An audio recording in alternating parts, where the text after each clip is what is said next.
How's it going, everyone? My name is Sinikle, and welcome back to another Umineko. So, I have seen that you all have been enjoying my first episode of this series, and I've seen a lot of you comment that I will be enjoying the hell out of this, and I agree. So far, it has been a blast. The past 3 hours in the first part of episode 1, Legend of the Golden Witch, fan-frickin-tastic, but let me shut the hell up and continue from where we last left off. Right here.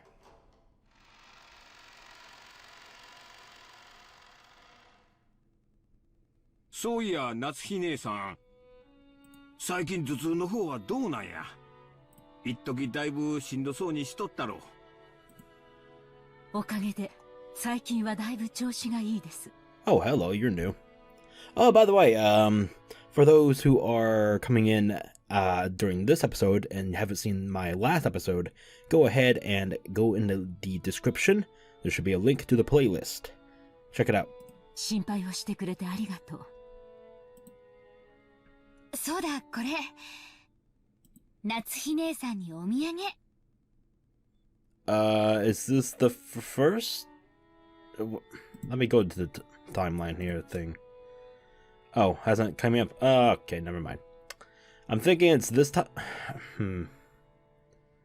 Does not say the name of the mother and father, but I'm thinking that maybe first one? Oh, wait, never mind, right there. Okay, so it is the mother. Okay, fantastic. いつもありがとう。あなたには何かをもらってばかりね。これは紅茶？ペパーミントとレモンバームのハーブティー。頭痛によく効くって有名なお店のブレンドなの。姉さんにも効くかなって思って。Rosa was always a conscientious woman. Probably because she was the youngest of 4 and much younger than the other 3. She managed to grow up without gaining the venomous nature of her siblings. Her kind words got, I'm probably gonna butcher this, I'm so sorry, Natsuhi, to soften her expression for just a moment. But it wasn't enough to melt her stony gaze, hardened as it was by long years of mental stress. そういえばあなた、いっつも頭痛だって言ってたわね。しっかりなさいな。ジェシカちゃん、今年は受験でしょ？人生の節目じゃない。母親のあなたがそんなじゃ頼りないわよ。それに夏日姉さん、私より3つも若いんだから、もうちょっとしっかりなさい。ごめんなさい。生まれつきの頭痛持ちなもので。Hey, I have the same problem. I've gotten so many headaches in my life. Basically every day I wake up with a fucking migraine and it hurts like a bitch. Ah, thank God for medicine, am I right? Anyway, sorry. Personal issues. I'm just connecting with the characters, okay? Leave me alone. Even under normal circumstances, Eva sometimes failed to choose her words carefully. I could tell. But her comments aimed at Natsuhi contained shards of obvious malice. I could tell, though she hid it with a smile. Of course, that fact didn't escape Natsuhi. She frantically contained her urge to grimace, and pretended to ignore Eva. うちのバトラ君も今年は受験でしょ？ルドルフさんも少しは関心を持ったら？自分の息子のために夏日姉さんみたいに頭痛になるくらい真剣になりなさいよ。俺が何か言えば必ず反抗するやつだぜ。じゃあなんて言うんだ。むしろ逆で遊んでていいぞっていうのか？あいつそういうのだけは素直に聞きやがるぜ。秀吉兄さんのところは受験本当にうまくいったじゃないですか。ぜひ子供操縦術の秘訣を教えてくださいよ。そうやな。何のために勉強するのかっちゅうことを説いたかもしれんな。個々の勉強に意味があるわけやないんや。そう、勉強っちゅうのはわからんことを自分で調べて身につけるという行為の練習なんや。これができんやつは社会に出ても使い物にならん。国語算数ができろと言ってるんやない。勉強し身につけることを学べっちゅうことやな。I mean, yeah, that it does make sense. Yes, you've got to learn how to learn, but just actually hearing it said out loud, it's funny. ご立派ですわ。うちのジェシカにもそれが理解できればいいんだけど。Ah, Jessica's fine. Jesus Christ. 今のままではとてもじゃないけど、後宮家の跡取りとしては。いいじゃないの。無理に跡取りにしなくても。女には女の幸せというものもあるんだし。それを親が押し付けちゃ悪いわよ。予算買えば。子供の育て方は家それぞれや。押し付けがましいのはあかんで。True. ごめんなさい。夏日姉さんも気を悪くしないでね。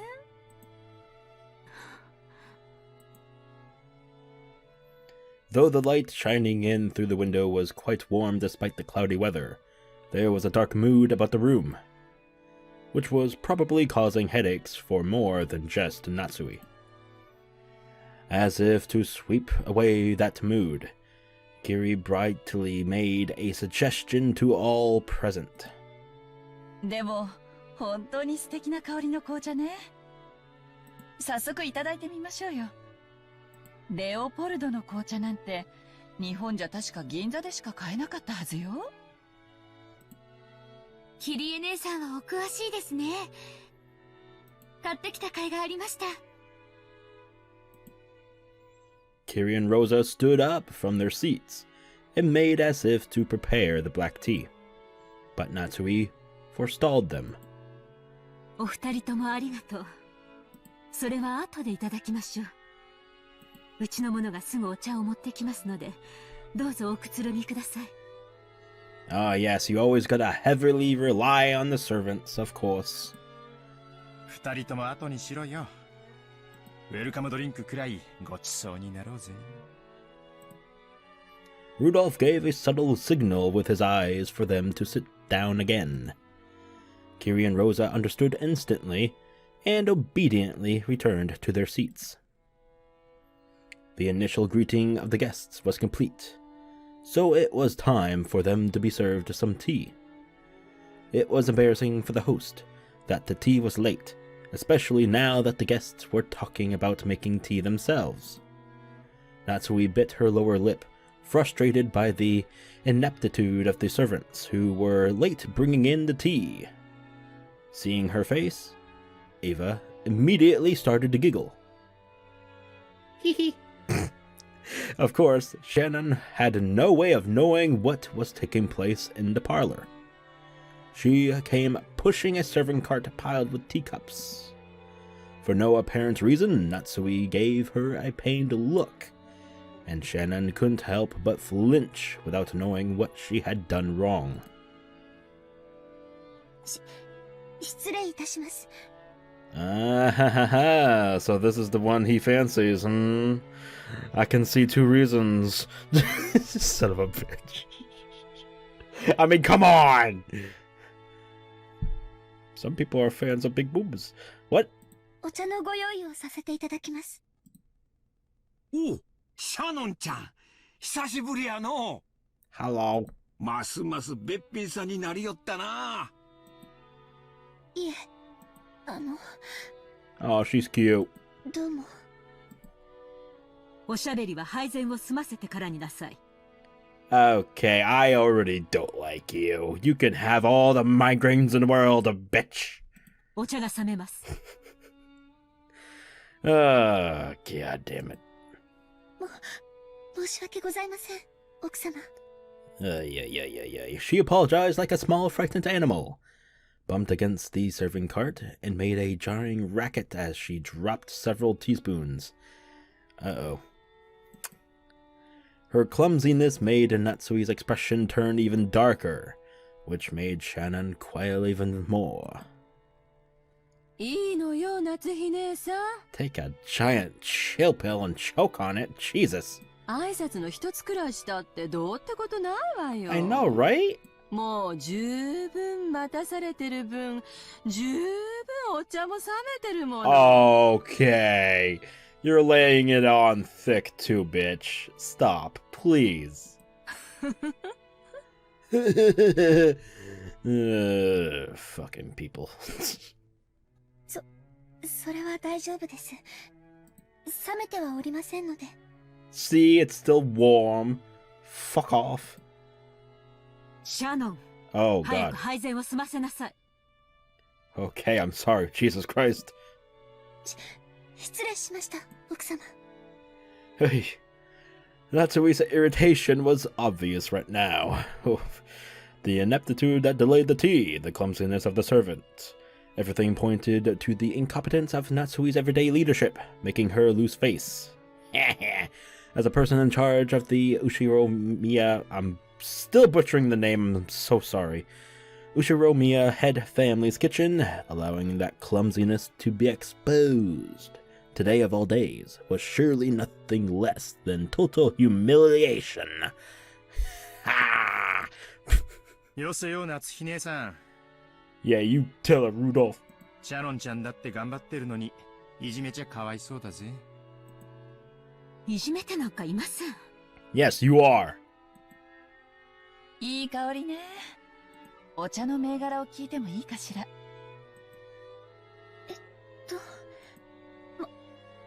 申し訳ございません。 You don't know, do ya? 後ほど調べてみます Oh, shit. I'll find out for you later. Okay. Kira was trying to be nice, hoping to cut through the tense mood. But of course that didn't help. However, Shannon had embarrassed herself instead, darkening Natsui's face in the room's mood. Quickly leave. Just please, just quickly leave. By this point, Eva was audibly giggling. なーに？ Oh my god, why is like nearly all the women in this fucking thing like assholes? What the fuck? シャノンちゃん、自分で入れてるものが何かもわからないの？ Okay, so in the previous episode, they were actually pretty nice. But this one, it's pretty clear that they change face when the kids aren't around, and they're complete douchebags. Holy shit. ダメよ。そんな怪しげなものを来客に振る舞っちゃ。こんなお茶じゃ、銀のスプーンでもないと飲めないわよ。すみません。すぐに用意を。ねえ、シャノンちゃん。銀のスプーンって何に使うか知ってる？ Oh, gee, I'm sure you'll be telling us. 銀じゃないとダメなのよ。なぜかわかる？いえ、A teasing smile arose to Eva's face as she stared at Shannon setting the table. By itself, Eva's expression was sweet in an impish sort of way. However, the words being spun from her lips held the keenness of a razor within them. Shannon tried with all her might to avoid Ava's continuing gaze. Realizing that Shannon was hard pressed for an answer, Rosa gave some timely help. 銀は毒に触れると曇るって言われてるの。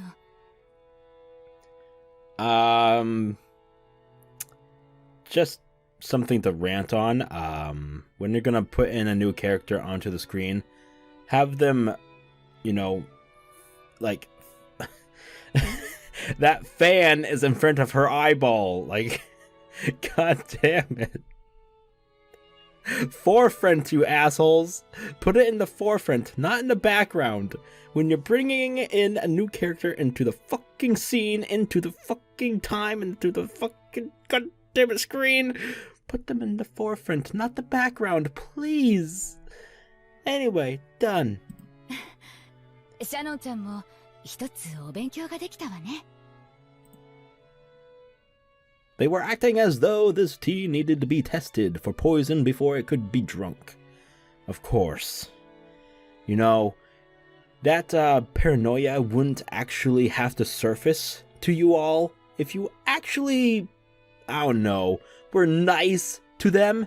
You know, they're working for you. Be nice to them instead of actually bullying them, making their lives fucking miserable to the point where they may actually one day fucking poison your shit. Just a thought.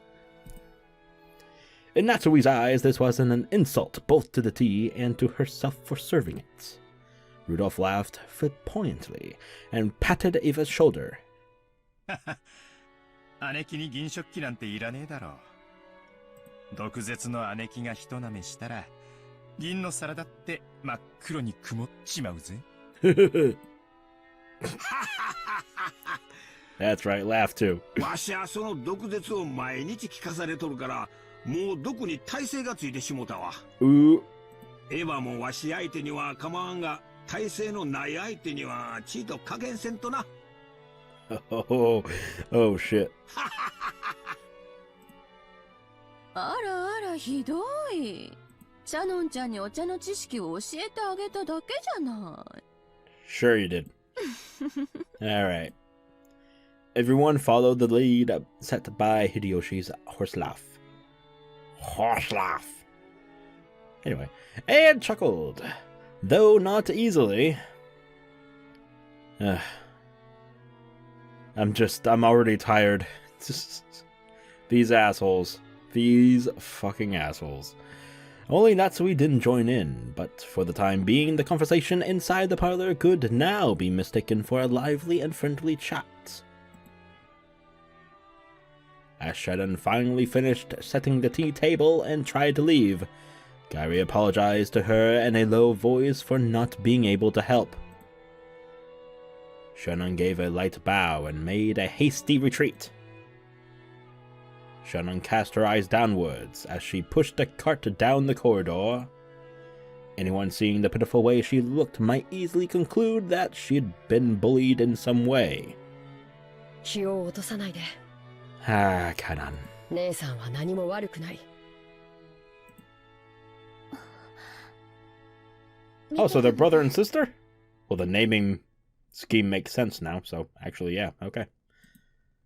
そういうお役目だから。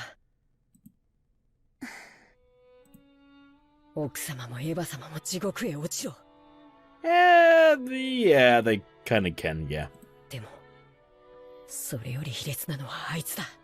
What do you mean that who guy? What? Kanan glared hatefully in the opposite direction of the parlor. Who? Wait, who? Who was he referring to? Rudolph? I mean, I don't think it was... maybe it was Hideyoshi, right? Huh. The preparations for the tea had been delayed by some trifling problems in the kitchen. These problems were not Shannon's fault. In fact, it had been Goda's mistake. After all, there was no way a show-off like Goda would give up a flashy job like bringing in tea when the guests arrived. He had ended up wasting time preparing the tea once again. So when he realized he wouldn't be able to score any points for this job, he pushed the task of setting the table on Shannon, who happened to be passing by. You might call it a clever move on his part, but there could be no doubt that it was a cowardly one. Ah. ありがとう、カノン君。 So, what? Oh my god, what the hell? There's like deep hidden schemes from everyone. Like, what the fuck is this shit? Ah! 私、全然気にしていないし。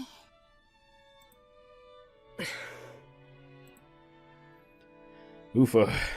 Kenan's silence vividly expressed the distance between Shannon's words and how she actually felt. ありがとう。カノン君だけでも分かってくれたんで、ちょっと心が楽になったかな。You need to speak up, woman. Jesus. Options. Voice plus. 酒は我が友だ。Shut up. 姉さんは心にいろいろ溜め込みすぎる。たまには自分に優しくしてあげて。ありがとうね。Suddenly, they both felt someone's presence and swirled around. Ah! A middle-aged man stood there. It was Genji. And the head servant. Ah, hello. そこで何をしている? Oh my god, such a deep voice. シャノン、早く厨房に戻りなさい。No. はい。I was trying to help you, but okay. 失礼いたしました。I'm sorry. Shannon humbly obeyed and promptly made to push the cart and leave. However, Gaiden appealed to Genji in silence, bearing something in his eyes that he could not express in words. どうした? 何かあったか? シャノンは何も悪くないのに。あいつら。やめてカノン君。失礼しました。すぐに仕事に戻ります。カノン君も自分の持ち場に戻って。お願い。姉さんがそう言うなら。何事もないなら、そうしなさい。はい。失礼します。From the shadows in the hallway, an old woman wearing an apron watched over them. Oh shit, what was her name? Ah, fuck. I'm not good with games that have so many people. I don't remember their names. Kumasawa, that was it. Why was I thinking it started with a B? I don't know. Anyway. Oh, what the hell? Why is it way up there? What the hell? Why is it like this? Okay. しかし、ゴーダさんに嫌われているのは紛れもない事実。ゴーダさんは、Ushiromiya本家へいらっしゃられるまで、どこかの立派なホテルにお勤めだったそうです。そこで身につけられたというお仕事ぶりは、そりゃ大したものだとは思います。ただ、ゴーダさんはここでは最も年季の短い使用人。ご自身のそれまでの積み重ねによるプライドもあられたのでしょう。彼は自分より長い年季を持ちながらも、未熟で人生経験も及ばないシャノンさんとカノン君をことあるごとにいびられるのです。Yeah, I already picked that up, but thanks for the monologue anyway. また、気の毒なことに、夏日奥様にも嫌われております。もちろん、年季という意味では奥様の方が長くこの家におられます。Is this gonna be a daily thing? Like after every little thing happens, someone's gonna come in from the shadows, like it said, and do this like little inner monologue that gives details if you haven't picked up on them. Oh my god.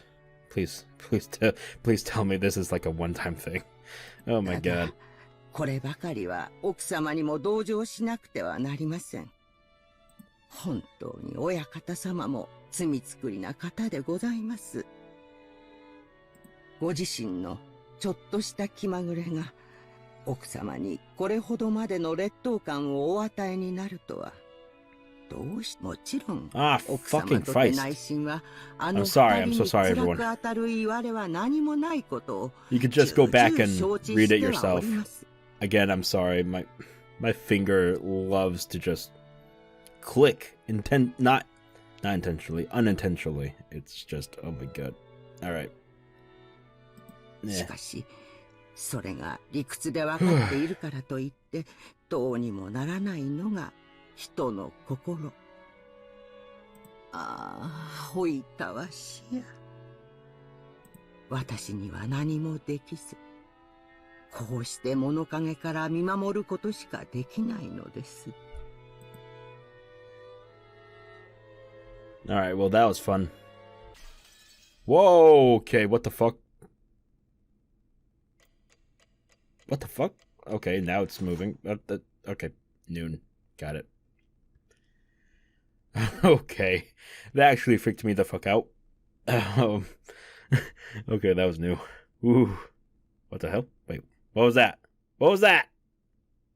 I saw something. Oh, here we go. We're back here again. After how long? 26 minutes of that bullshit. Fantastic. The four of us cousins were enjoying our stories, just shooting the breeze. Anyway, there were both girls and guys here. Plus, we had people over a wide spread of ages, adult, high school, and elementary school. Even if we just talked about our own lives, the other three kept listening attentively. なんかやっと馴染んできたぜ。ジェシカもマリアも6年前からは想像もつかないくらい成長しちまったからよ。正直なところ少しだけ違和感を持ってたんだが、こうして話をしているうちに中身はあの頃から何も変わってないことが分かったぜ。同じ言葉を返してやるよ。バトラだって6年ぶりだってのに全然変わってねえぜ。図体がいくらでかくなっても中身は相変わらずお子様だってことだな。マリアもお子様。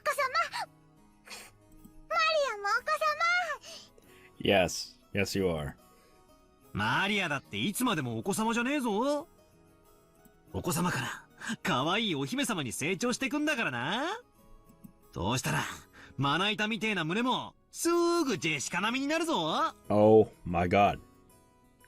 Not appropriate.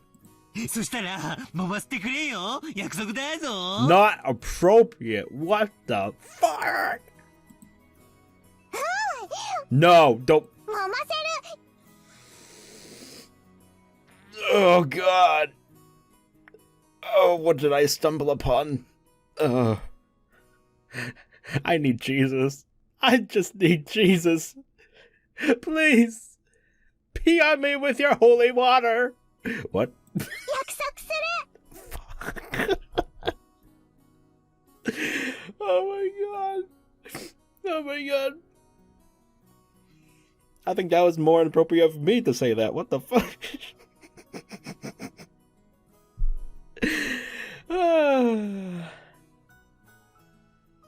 My name is Sinikle, and I need professional help. ダメだよマリアちゃん。そんな約束しちゃダメ。 Yes, it is bad. Thank you, George. Jesus Christ. 約束したから揉ませる。マリア、約束は守る。 No, this is a promise that you can't keep. 絶対守る。 No! Maria! I'll slap you. マリア、お前本当に素直ないい子だな。 Stop saying weird things to the kid, you fucking idiot. I'll slap you. お前と結婚する未来の旦那さんはきっと幸せ者だぜ。You say that now. っていい話にすり替えつつ約束を保持してんじゃねえぜ。マリア、その約束はなし。なし。 The facial expressions are fucking over the top. I love it. 約束取り消し？ Yes. Ultimately, extremely, omega canceled. Got it? Oh my lord. やっぱりバトラ君も揃って4人で集まらないといとこが集合した気がしなかったね。 Oh wow, thank you. この6年はやっぱり寂しかったよ。I'm having so much fucking fun. I hope you all are too. Oh my god. そうだな。こういうふざけた話にはならなかったな。でも建設的な話はできてたと思ったぜ。将来に対する心構えとか受験とか就職とかよ。へっへー、悪うございましたね。俺が来たらおまぬけなドタバタばっかりでよ。でもマリアは今年のが楽しい。Good. そうだね。僕も同感。今年が一番楽しいよ。That is because I am the life of the party. Aww. Maria's sincere words probably spoke for everyone present. George Anaki stroked Maria's head, and she giggled like a happy kitten. Meow meow. 失礼いたします。 Oh ho ho. Well, well, well, George. It looks like you get to meet a certain someone right now. Here we go. お食事のご用意ができました。 A timid knocking sound and the equally timid voice of a young woman came through the door. Jessica answered brightly. シャノン、入れよ。バトラは覚えてるだろ？ Jessica stood up from the bed and opened the door. Oh, it continues, okay. Sorry, it disappeared, so I thought, never mind. There stood a servant girl who must have been about our age. ご無沙汰いたしております。バトラ様。 Okay. Already, I can tell that we got ourselves a little love triangle here. George to Shannon, Shannon to Battler, and Battler to I don't know who the fuck he prefers. Okay. 6年ぶりでございます。シャノンです。 And how do I know that I can tell this is going on already? Well, first, she started with, it's been quite some time. And then the tone of her voice as she said the lines, and yeah, yeah. What? Trembling a little as she noticed me, she bowed deeply. Ooh, a deeper bow. Ooh.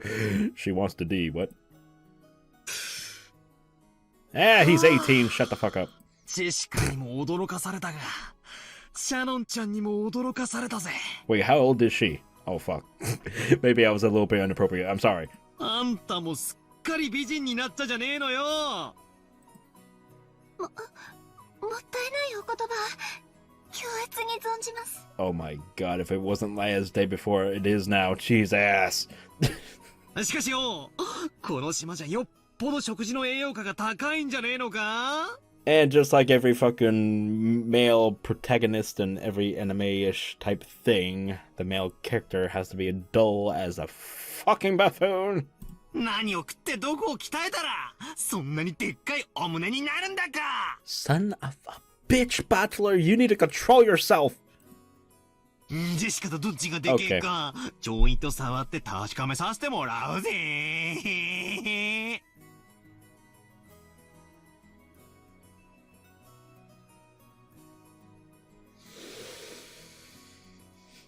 Oh god, why?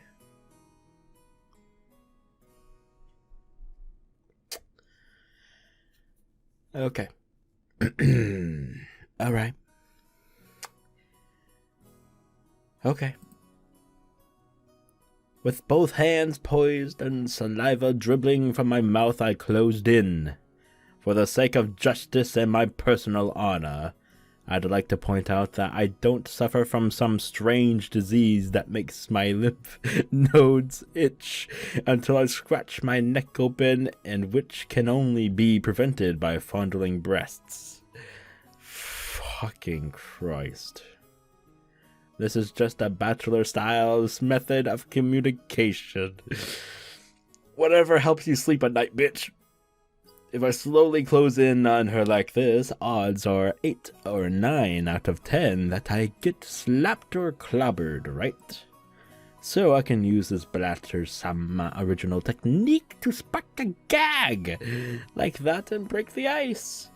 Oh my god, but you're going about it the wrong way. No. God, this whole fucking thing is ridiculous. Daddy, no. Fuck. Well, it also means I really do get to touch them on that 1 in 10 chance though, right? Like that ever happen. God damn it, why do you have to be so fucking close? Fuck, this is actually a little uncomfortable right now. At that point, my hands were less than a centimeter away from Shannon-chan's boobs, but the counter-strike had yet to come. Oh my god. She blushed and lowered her head in embarrassment when she realized what was going on. But she just stood there with both hands politely joined in front of her, not even trying to resist or cover her breasts. What the fuck is this? Hey, I wasn't planning on this! Please hit me right now or I'm seriously gonna... Which is why I was glad that Jessica chose that time to drive her elbow into the back of my head. Thank you, Jessica. Fuck.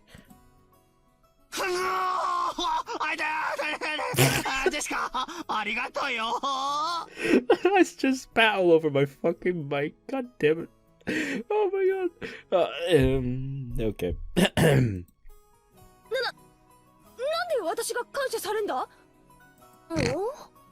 Even she's wondering. Fucking Christ.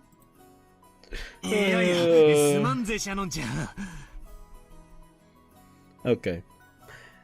It's inappropriate, but it's fucking hilarious and uncomfortable and comical, and I am 50-50 split. I just don't know what to do.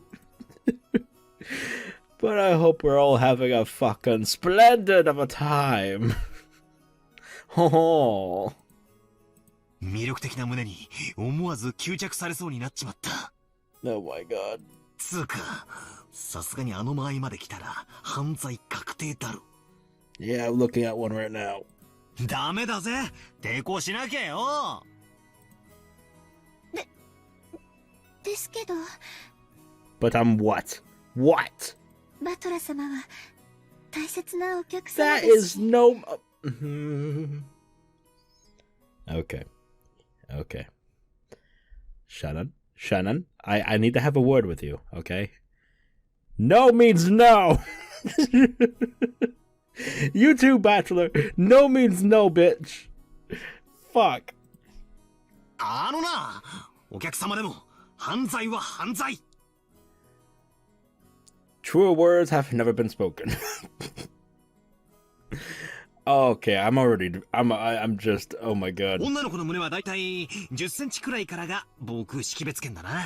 This whole fucking episode is just this. This is, okay.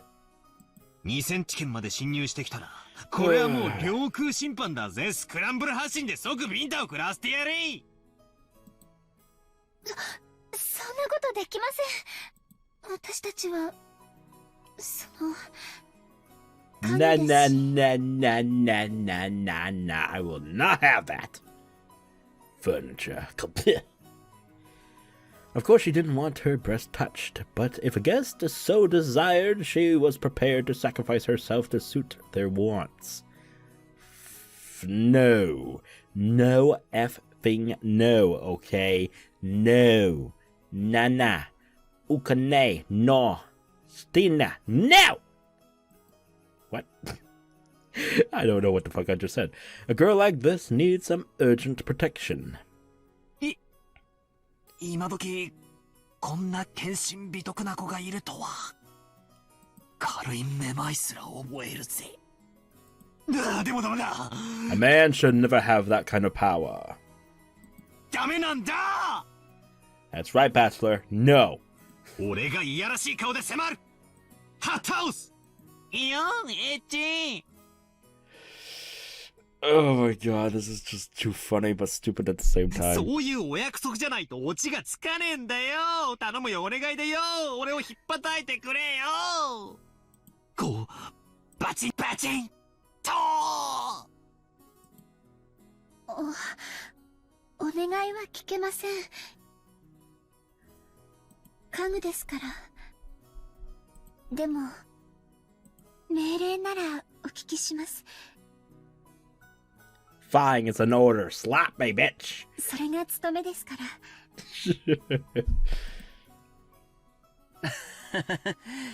じゃあ命令させてもらうことにするよ。次からバトラ君が胸に触ろうとしてきたら、平手打ちで反撃すること。いいね。はい。仰せつかりました。以後、そのようにさせていただきます。バトラ様、ご承知おきくださいませ。Aww. Shannon announced this while bowing elegantly to me. Her expression was radiant. I gave her a thumbs up to show her I was fine with that. 6年前は、お手伝いさんの連れ子が、ついでにお手伝いみたいな印象だったんだけど。Even though that was inappropriate, but it was hilarious, okay? That lightened up the mood and everything, which I guess was Battler's intention. Not intentionally, but pretty good. すっかり一人前の使用人さんだな。Even though it was through weird-ass means, you know, it's still good intentions, you know. Try to make a comical gag out of it. 今年で何年になるんだ？はい。おかげさまで10年ほどお使いさせていただいております。Don't get me wrong, it's still weird as fuck. She's that. Whatever that is. The kanji for her name are read as Shannon. Now, here's another name that's far from typical, god damn it, read the goddamn simple word for a Japanese person. Back in the day, I was a kid myself, so I accepted her name without paying it too much attention. Thinking about it now, though, her name's pretty unusual, even though she's not a member of the Ushiromiya family. Why is that unusual? Wait, what? That's a pretty-ass common name in Japan, right? Shannon? Is it? Huh. Maybe it's like a servant's professional name or something. If so, that might explain why her name's so similar to Kanekun, that kid I met earlier in the Rose Garden. Yeah, I think they are actually siblings, right? Wait, let me actually see if this thing has been updated. It has not. Huh. I mean, we met the mother. Why hasn't it been updated? What the fuck? I mean, hello? Weird. Alright. Did I read this? I don't think I did. She's a long-term servant who served here since she was 6 years old. Her appearance had changed so much that I couldn't match her to the person of my memories, but we both knew each other 6 years ago. That shy part of her had always been there, but she did seem to have developed the allure you'd expect of a girl her age. Especially in her breasts. Yes. God damn it. さっき会ったカノン君は彼女の弟なんだよ。Thank you for confirming that, but I already suspected. 弟というわけでは。God damn it. Stop messing with me. What is it? でも、私のことを姉と慕ってくれます。何か失礼なことはしませんでしたか？ So what is it? Is it said in the thing? Oh my god. Sorry, I'm not reading it out loud because I just want to get this over with. He and Shannon just happened to be the ones on duty that day. Nope. Okay. Well, fuck me then. Yeah, she read that. Okay. 相変わらずいつも通りだぜ。もうちょっと愛想よくすればいいのによ。もったいな。カノン君がご迷 What the 惑を fuck? I thought you were done, bitch! 申し訳ございません。Still the same problem with Higurashi. Fuck! 別に迷惑なんか何も。同じ男としてわかるさ。ありゃ気難しい年頃だ。See, there was that fucking, like, 3-second pause. Why do they do that? 愛想が悪いのは当たり前だぜ。Fucking tripping me up, man. Fucking tripping me up. Oh, shit. Wait, what? What do you get called? Wait, what? Wait, stop it. Stop it. Mouse wheel. Stop it. Cause you trouble. Sociable. Okay, go down once. Thank you. Now he didn't cause you trouble at all. Fellow man, understood how moody you could get at the age. Oh, okay.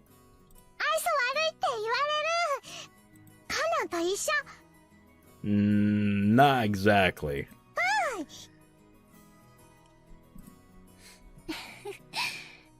マリア様は愛想悪くなんかありません。一緒が良かった。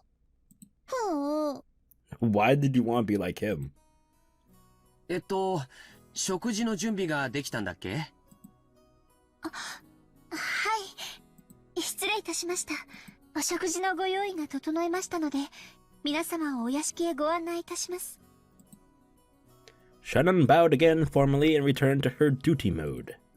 We realized that if we made her stick around for any more light conversation, it would actually make it harder for her to do her job. We got up off our butts to avoid interfering with her work any further. じゃあ、お屋敷に行こうか。みんなもお腹が空いてたところでしょ？ It's dinner time! Actually, lunch. だな。 Right. Because I saw the clock earlier go to noon. That's right, lunch. Not dinner, no nos. ゴーダさんがいる時の飯は楽しみなんだよ。あの人、どこぞの有名ホテルでシェフをやってたらしくて、かなり料理の腕があるんだぜ。ほうほう、それ楽しみ。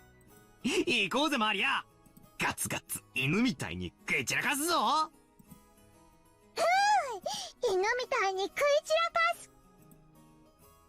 ダメダメ。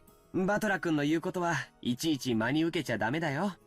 Shut up, George. We're gonna eat ourselves until we're stuffed. 全部冗談なんだから。さあ、行こう行こう。Under Shannon-chan's guidance, we headed towards the mansion. Ooh. Ooh. Ooh. Met once again by the magnificent rose garden, we continued onward as the intimidating... I said that right? Intermediate... Yeah, okay.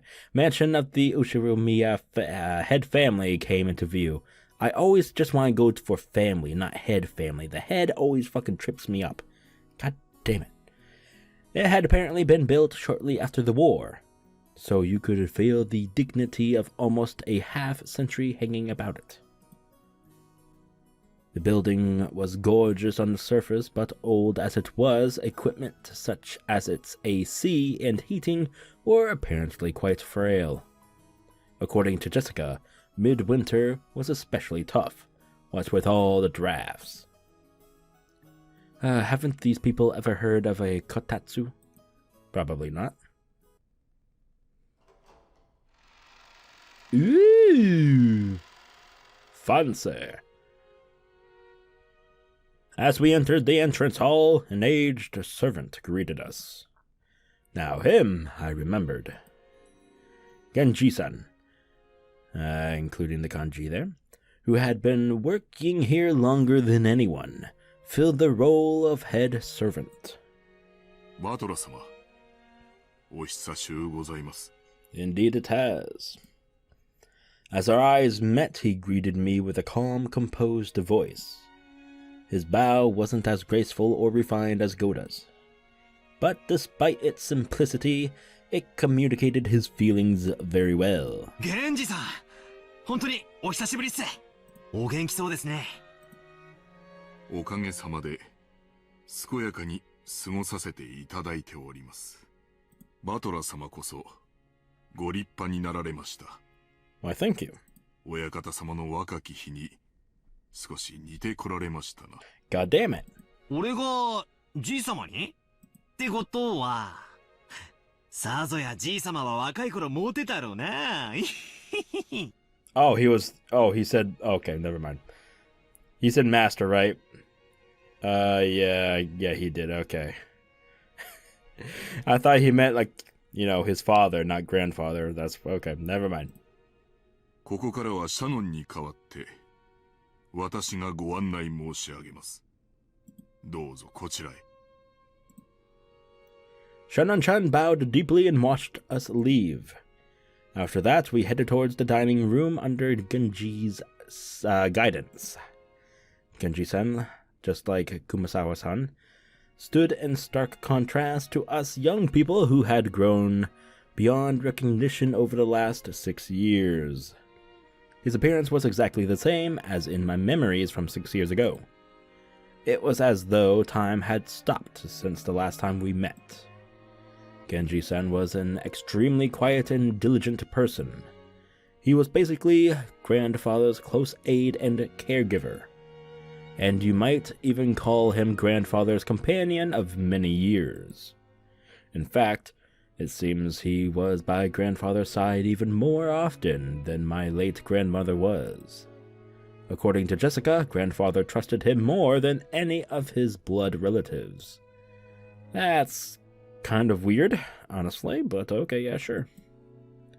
But I wonder how long he served. I never got the details, but I heard something about him being here since the very beginning, when this mansion was first constructed. Which would mean that he's dedicated half of his life to serving here. It's easy to see why he's so trusted. As we passed through a massive hall that extended up into the second story of the mansion, with no separating floor, I spotted something that hadn't existed in my memory of 6 years ago. Oh, shit. Hello?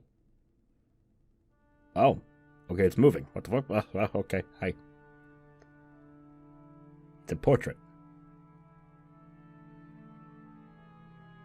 Hello.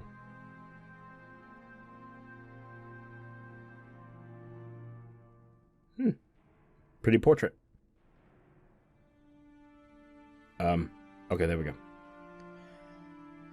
It was an awfully big portrait hanging right in front of the stairs that rose to the second floor. Without thinking, I stopped walking, captivated by it. Since I'd stopped so fast, Maria, who was following behind me, ran into my back. ああ、悪い。なあ、ジェシカ。あんな絵、前はあったっけ？ I pointed at the big, prominently displayed portrait in the hall. Everyone else stopped too. ああ、そっか。バトラが来てた頃には、あれはかけられてなかったっけ？いつからだったかな。確か、僕の記憶が正しければ、一昨年あたりだったと思うよ。So again, 2 years ago. Okay. さようでございます。一昨年の4月に、親方様がかねてより画家に命じて描かせていたものを、あそこに展示なされたのでございます。あのじいさまがね、わざわざ描かせてか。The portrait suited this Western mansion, and that woman in the elegant dress gave off a sense of refinement. I couldn't have guessed her age, but her sharp eyes and the strong will she seemed to possess made her look youthful. She seemed somehow different from the composed middle-aged woman you often see in famous pictures. If she'd had normal black hair, I might have assumed it was a portrait of my long-deceased grandmother in her prime. However, she had beautiful blonde hair. It didn't look Japanese at all. で、誰だい？このご婦人はよ。Maria answered that simple question enthusiastically, as though proud she knew the answer. マリア知ってる。ベアトリーチェ。Beatrice! ベア、なんだって？ベアトリーチェ。魔女だよ。She's a witch. There's witches. Fan-bloody-tastic. バトラ君は昔聞かされたことない？魔女？って、この島の？ I think I already said this, but Rokkenjima is a small island, only 10 kilometers in circumference. God damn it! However, that's actually pretty massive, considering that only the Ushiromiya family lives here. so only the harbor and the area around the mansion were set up to be lived in. Beyond that, the island remained as untouched as when it was uninhabited. The vast and empty forest had absolutely no lights, phones, or people passing through. To understand how dangerous that is, you need to forget your common sense as a city dweller. After all, if you happen to fall down a hole in the depths of the forest and sprain your ankle, no one would come save you, no matter how much you cried or screamed. Woohoo! Nice. Then, once the sun went down, the forest would be wrapped in complete darkness, since there were no streetlights. And since there were no signs, it'd be easy to get lost and confused, losing your sense of direction inside that dark forest. Nowadays, most people see a forest as a peaceful place. But to the people of bygone eras, before the light of civilization drove out the night, forests were as geographically separated from civilians as the sea. True. They were oceans above the ground. Fishermen who go out into the ocean are putting their lives at risk, despite their technical knowledge. In the same way, hunters who go out to the forest are in danger, despite having specialized knowledge of their own. If children were to go play in such a dangerous forest, something terrible might happen. Someone's parents must have thought so. Maybe grandmothers first said it, or maybe it was grandfather himself. Or perhaps the story's been passed down on this island since ancient times. There's a terrible witch in the forest, so you must not go in. At some point, this ghost story of Rokkenjima was born. Is it Rokkenjima or is it Rokkenjima? I believe it's Rokkenjima. That's gonna bother me so much. This is the legend of Rokkenjima's witch. That's why there's no all in there. That's why when we talk about a witch on this island, we're referring to the master of that vast and savage forest. Come to think of it, when I stayed at this mansion as a little kid, during those eerie nights when the wind and rain pounded on the windows, I remembered being terrified by the story of the forest witch, who roamed around searching for human sacrifices. So, BEATRICE, huh? When Aniki mentioned it, I searched my memory and was sure I recalled hearing a name like that when I was little. なるほどな。しかし、あの魔女伝説の魔女に、ベアトリーチェなんておしゃれな名前がついてたとは、とんと忘れてたぜ。じいさまめ。孫たちが信じないもんだから、わざわざ絵に描きやがったか？じいさまの妄想の中の魔女だよ。この絵を掲げた頃から、現実と幻想の区別がつかなくなり始めた。私たちにとっては想像の中の魔女に過ぎないけど、じいさまにとっては、彼女はこの島にいる存在。いる。だから、それを理解することができない私たちにもわかるよう、あの絵を描かせたって言うんだけど。気持ち悪いったらありゃしないぜ。お嬢様、親方様にとっては大切な肖像画です。親方様の前でそのようにおっしゃられることがございませんよ。固くお願い申し上げます。I mean, that goes without saying. You don't want to piss off the old man. わかってるぜ。頼まれても言わねえよ。Jessica glanced at the portrait with an irritated gaze before turning away. 行こうよ。食堂にみんなを待たせてるよ。おい、お腹すいた。Only a small portion of this island was controlled by the Ushiromiya family. All of the lawless remainder was the domain of the witch, BEATRICE. You might even call her the true ruler of Rokkenjima. I felt a faint revival of that unsettling sense of misfortune, which I'd felt when I learned of the tutelary god's shrine being struck by lightning.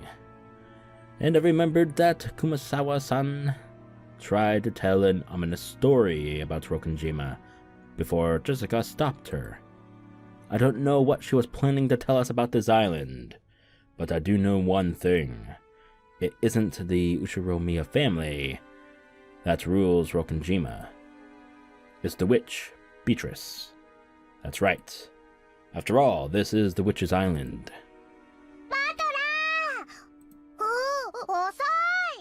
Yeah, I get it.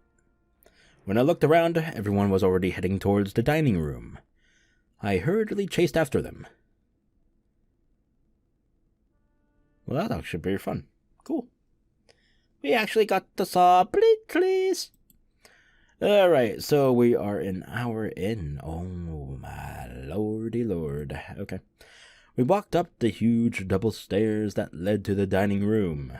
Genji-san knocked. Excuse me. We're not children. Only one of us is. The doors were opened, and we were invited inside. I like that. I like the doors opening. Pretty cool. The dining room, which looked exactly like you'd imagine a rich person's dining room to be, had a super long table that was obviously positioned with no purpose other than to make the guests conscious of their rank. Of course. Our parents were already sitting in accordance with that ordering. Go fuck yourself. I will. I don't plan on standing and eating, you fool. The old bastard pressed us to sit.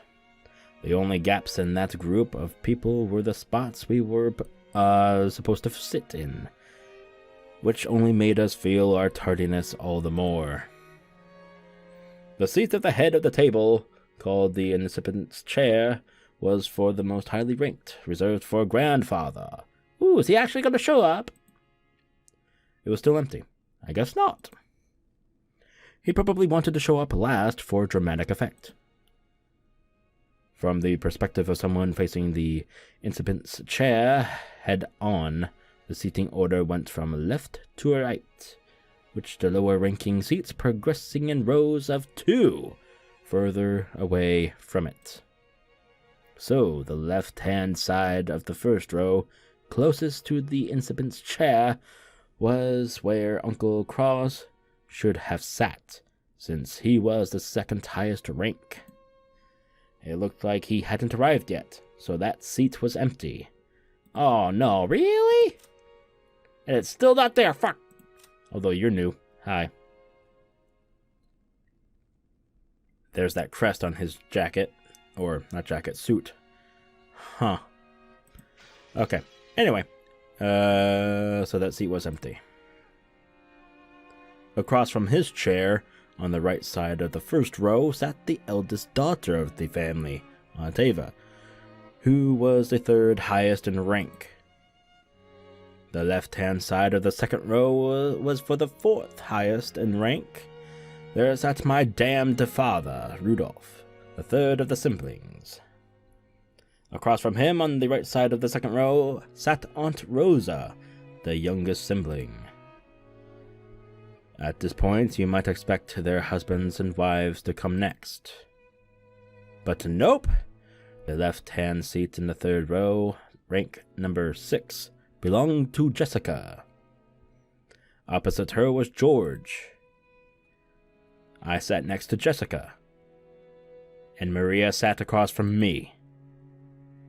Then finally came to me on the left-hand side of the 5th row, sat Aunt Natsui, the 10th highest in rank. Really? Opposite her was Uncle Hideyoshi. Next to Aunt Natsui is the 6th row, and the final seat of the left-hand side sat Kiri-san. The seat opposite to Kiri-san was empty, even though silverware had been set there and everything. According to this ranking system, that spot was where Aunt Rosa's husband should be sitting. Even though he wasn't supposed to be coming, his place was made up. Normally, ranking systems of this sort give spouses equal positions as their partners, but the Ushiromiya family system was unique. Maybe it's a remnant of male chauvinism. I don't know where that R came from. If you start with the assumption that the woman's womb is just something to be borrowed, then the children of direct descent would come first, directly followed by the grandchildren. In other words, spouses have no blood ties and are therefore placed at the end of the line. It's terrible, but by this system, my grandmother would be ranked even lower than me, if she were still alive. That's actually a little fucked up, I'm just gonna say that. In their youth, they obey their father. Did I read that right? Yeah, I did, okay. After they get married, their husband, after aging, their children.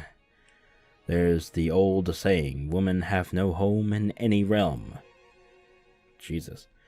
Long ago, when I was still incapable of figuring all this out, I thought it was so great that we could all chat in our little groups. Adult siblings and adult siblings... Wait, what? Wait, what? Adult siblings with adult siblings and cousins with cousins. However, now that I can re-examine the seating order after growing up a bit, it stirs up some very complicated feelings in me. Aunt Natsui, who was married to the eldest son and was the de facto number 2 in managing this family, sat to my right, which meant that she was 2 steps lower than me in the ranking order. It was hard to imagine what might be going on inside her heart. That's why I made a small apologetic gesture towards her before sitting down. お久しぶりですね、バトラ君。Hello. ずいぶん背が伸びましたね。はい。食ったり食べたり食事したりしてたら、いつの間にかこんな身長に。さすが男の子ね。身長はいくつくらいあるの？ 180かな。つうかおばさん、そこは食べてばっかりじゃねえかって突っ込んでくださいよ。え？ああ。ごめんなさいね。After a short pause, she did laugh with me, but it seemed she couldn't quite figure out what she was supposed to be laughing at. This woman is Aunt Natsui. She's the wife of the eldest son of the family, meaning she's my father's older brother's wife. Is it simpler if I just call her Jessica's mother? Yes, quite goddamn simpler. Fuck. It feels bad to say it like this, but while I didn't exactly dislike her, I didn't particularly like her either. She hardly ever spoke with us kids, and all my memories of her involve her talking to the adults about complicated things, with a scary look on her face. In fact, since we hardly ever exchanged words, I spent a long time trying to figure out how I should approach her, though my efforts seemed to have ended in failure. The silverware sat neatly on the table, but the meal itself hadn't been brought in yet. As a general rule, you couldn't start a meal until the person sitting at the head of the table arrived. So as long as grandfather didn't come, lunch would be put on hold indefinitely. Not even the appetizers would arrive. Simply put, the silence in this room was caused by our parents enduring their hunger while they waited for grandfather to arrive. Holy fuck, there's a lot of speaking. Oh my god. Whew. Alright. However, the grandfather was, from my memories, would always show up on time to meals like this. He was the kind of person who would never be so late that it kept everyone waiting, especially after the entire group had arrived. 遅えな、じいさま。俺の記憶じゃ、時間に厳格な人だったと思うんだけどな。Is that why we get like a little special clock thing every time? まあ、6年前はそうだったかもな。最近はそうでもねえよ。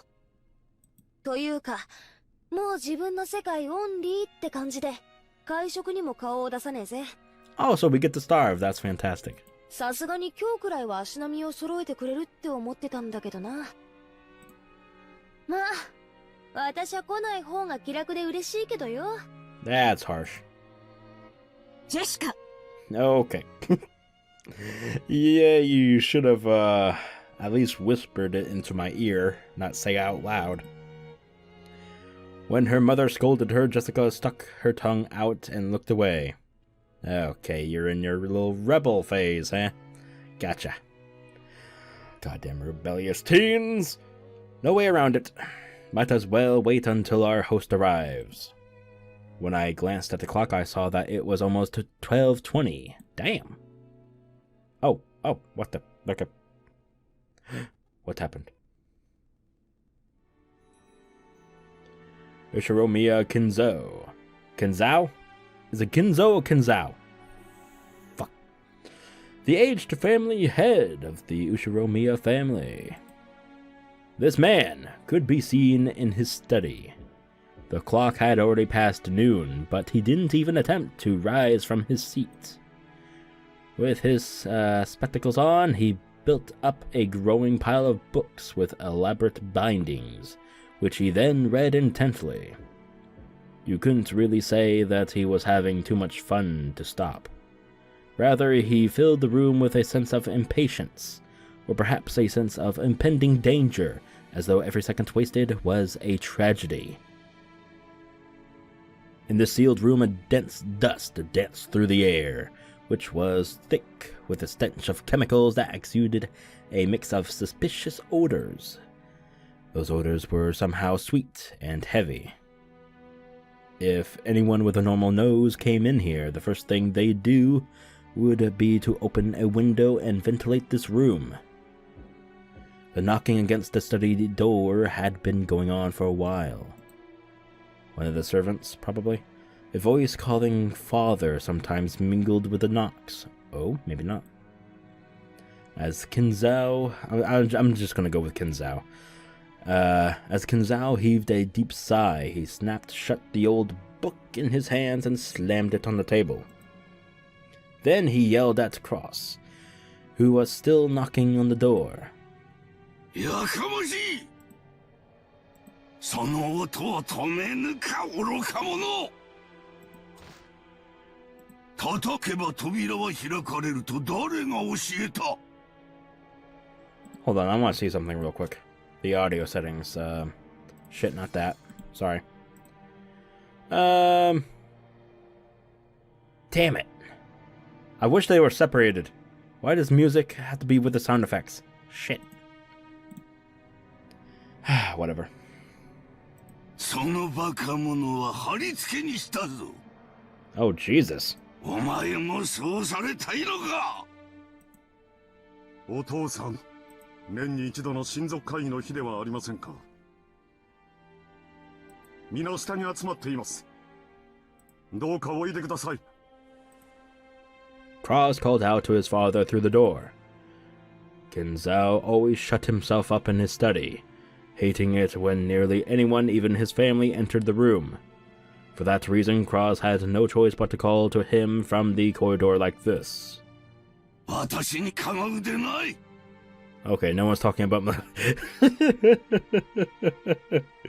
Okay. 港は何か私をここから引きずり出そうとする者どもなのか？ Wait, what? He just said the family. The family, you fucking numbnut.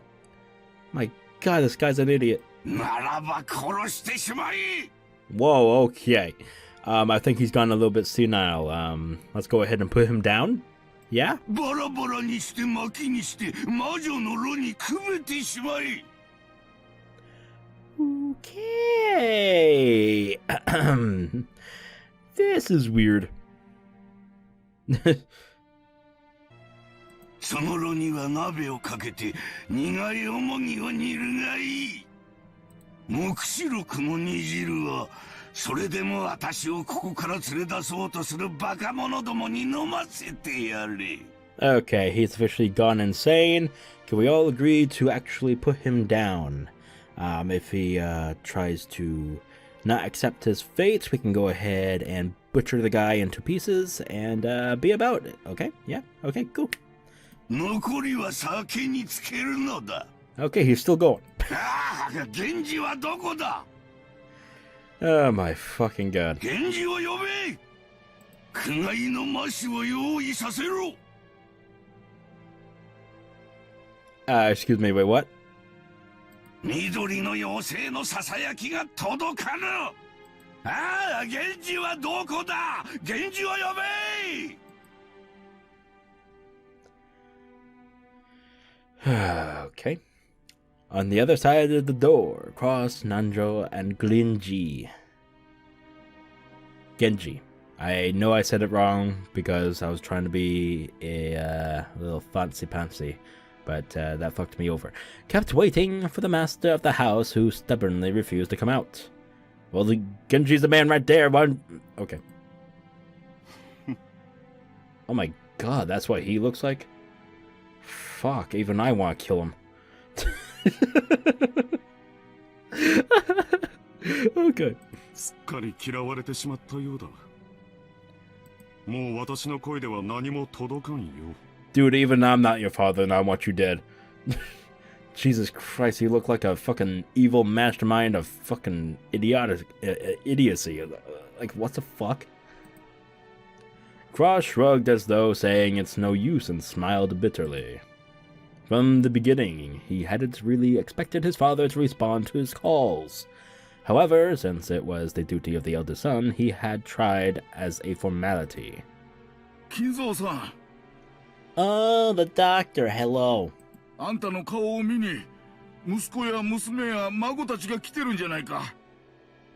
ちょっと顔を見せてやったらどうだね。うるさい、黙れ。私に意見するというか何条。貴様など呼んではおらぬ。私は源氏を呼べと言ったのだ。 Problem is, he's right here listening in to your mad ramblings. Even the family doctor is here. I think we can all agree that we need to put you down. さあ、急げ。すぐに呼べ。 Please. Please? Agree. Agree, please. 時間は常に有限だ。人たちはすでにラッパを構えているぞ。なぜにそれがわからぬか愚かな羊どもめ。 Okay, you read the Bible a little bit too much, haven't you?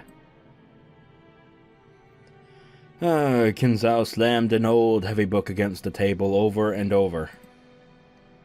Oh, look at that, the same fucking portrait again, hanging right there. Jesus Christ, he has it all over the place, doesn't he? That racket clearly expressed his great displeasure. Kinzo put his spectacles down and flew up from his chair. Finally, get off your lazy ass. He spread his arms wide open. Oh my god, are you gonna try and fly? Fly, birdie, fly. As if to sing to a packed opera house. Opera. Opera. Oh my god. I almost said it wrong. Woohoo. As if appealing to someone and yelled. なぜだ? Why? What do you mean? なぜにいつも私には邪魔が入るのか? Shut up. すべてを捨てよ。すべてを捧げよ。その見返りに私は一つしか求めないというのに。ああ、ベアトリーチェ。お前の微笑みをもう一度見られるならば、私は世界中から美少を奪い取り、すべてをお前に捧げよう。 Okay, I just want to know why the doctor hasn't prescribed this man anything to help his cuckoo brain. Hello?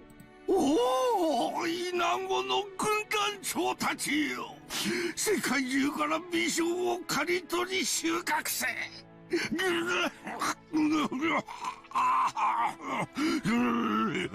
Yeah, I hope that's blood you're choking up. すべてが汚らわしい。すべてが煩わしい。なぜこの貴重な一日に私は邪魔を受けねばならぬのか。源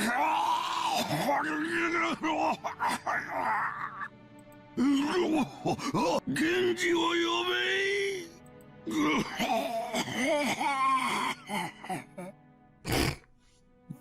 I'm so sorry. But that last to send a cough, I don't know what, but it sounded hilarious to me.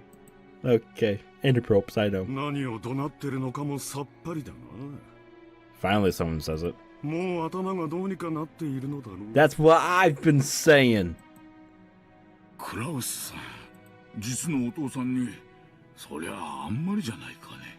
Haven't you been listening to the same ramblings of this satanic old fucker? Hello? Hello? Okay, we need a new doctor here. Can we get this fellow nut out of here, please? 親父はすでに死んでいる。ここにいるのは親父だったものの幻さ。 Okay, my thing I said earlier about Cross, yeah, it still stands because he's saying this with a smile on his face that says, I can't wait until he actually dies so I can get all of his fortunes. God damn it. I mean, it's obvious. I mean, this story, where it's headed, but still. いずれにせよ、本人にここを出る意思がない以上、どうにもならんね。 Great, so can you all go down and inform everyone to start eating? Kinzo san. Shut up, old man. You're not helping. Choking coughs continued to pour from the study. 私は下に戻る。ゴーダの自慢のランチをこれ以上無駄に冷ましてしまうことはない。Thank you. 親類たちにとって当家での数少ない楽しみだろうからな。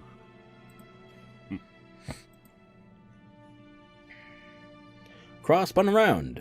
He looked at his watch, mumbling and acting as though he had wasted time doing something he knew would be in vain. 源氏さん、親父殿がお呼びだ。相手を頼む。かしこまりました。I thought he was there with both of you. What the fuck happened? Whatever. I'm just tired of this. Don't get me wrong. I'm loving everything here. It's a great story. I'm loving this whole... Even the grandfather going fucking batshit crazy and shit. But still, it's annoying. Okay. It's annoying but great. You all can't see, but I have a giant smile on my face.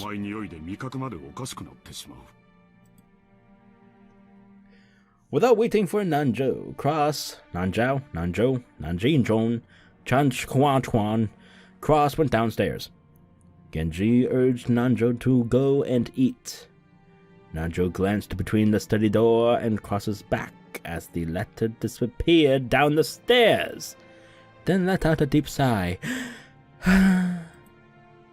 すまんが、源氏さん、頼みます。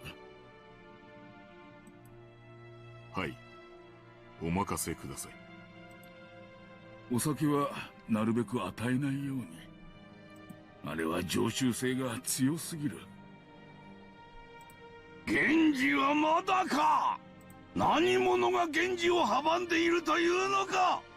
If you want him to come to you, why don't you just go to him, you not a goddamn bastard? 源氏はどこだ。源氏を呼べ。さあ、ここはお任せください。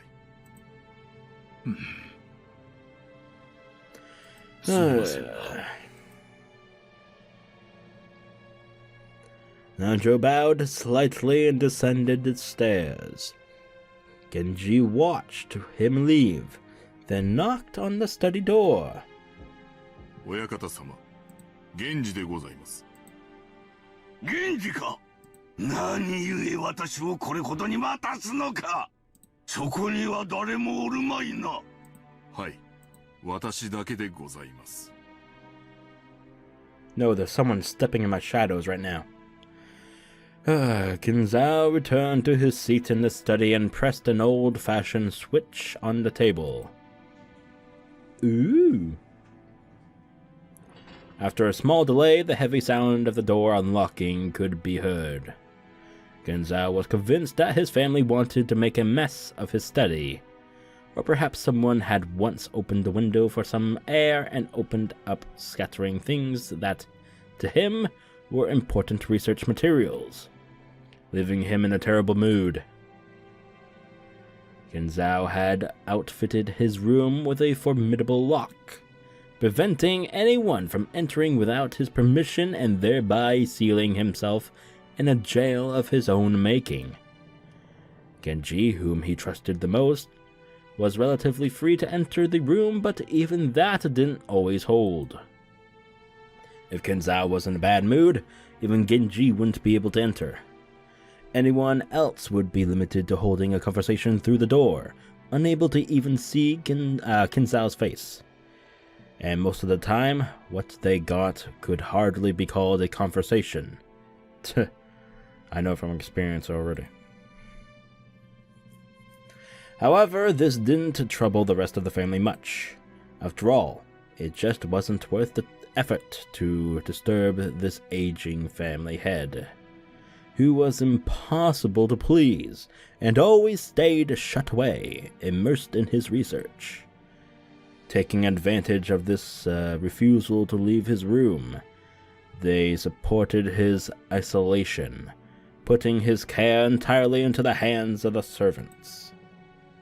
Genji, いつものやつを頼む。私は忙しい。 Really? You went through all of that rambling and fucking berserk rage of insanity for this guy here, just for the usual alcoholic drink? Are you fucking idiotic? Couldn't you just fucking do it yourself, you fucking worthless piece of fucking low-life aging ass, old ass, bitch ass piece of shit? Okay, I'm done. Hi. And okay. Didn't you hear what the doctor said? Okay, I guess not. Okay. Yeah, suck his dick more, why don't you? Genji headed to the corner of the study. Their suspicious-looking bottles boasting the venomous colors were on display. They were actually liquor, but considering the shady atmosphere of this room, one might easily suspect them of being some ghastly poison. Inside the study, the mysterious collection of books gathered by Kinzo had grown into a mountain. They were bizarre, ancient, or banned books, all of them either forbidden, cursed, or sealed. But if you tried to call them old books, Kinzo would fly into a rage and say, "Call them grimoires!" That's my try at being an old, insanitating little fuck. Anyway, there were also many mysterious objects that presumably held some meaning with regards to black magic, like candles suspiciously melted and molded into strange shapes. The consultation drawn on a certain celestial globe contained quite a few shapes that would draw puzzled looks from anyone familiar with today's night sky. The carelessly strewn about books contained many illustrations, all of them of a religious or mysterious nature, including some depicting demonically grotesque subjects, or bizarre diagrams of various magic circles. And above all, a sweet poisonous smell filled the room, profoundly assaulting the eyes and noses of those who entered the first time. Eventually, it must surely make a person go numb and lose their grip on reality. Like this old fuck over here. Inside that study, Genji prepared Kinzo's drink with a well-trained hand. No one would even think of drinking such an ominous dark green liquid in that complex and ornate glass, unless someone first told them it was alcohol. Is it like a fucking slow ass acting poison that he's serving him? And that's why he's acting like this? And it's like addicting? Maybe. Oh, if that's the case, if that's the fucking case, I swear to God, I will fucking laugh in so much glee for being right. Anyway, what? He poured a little into the glass. Then he placed a cube of sugar in a strangely shaped spoon and poured water from a pitcher over it. Okay, yep, already, yeah, alarm signals. Beep, beep, beep. Strangely, when the transparent water was poured, the dark green liquid turned into a cloudy white. It was a strange optical illusion, as though the water had caused a chemical reaction and made the drink become even more unrecognizable as liquor. I was about to say liquid. Liquor.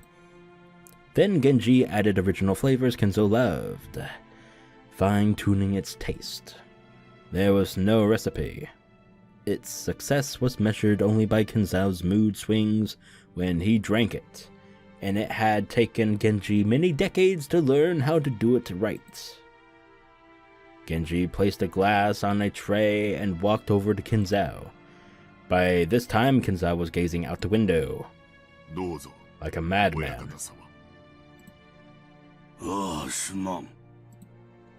Kinzo had regained his composure and was now unrecognizable as the shouting, screaming, and yelling man from a few moments ago.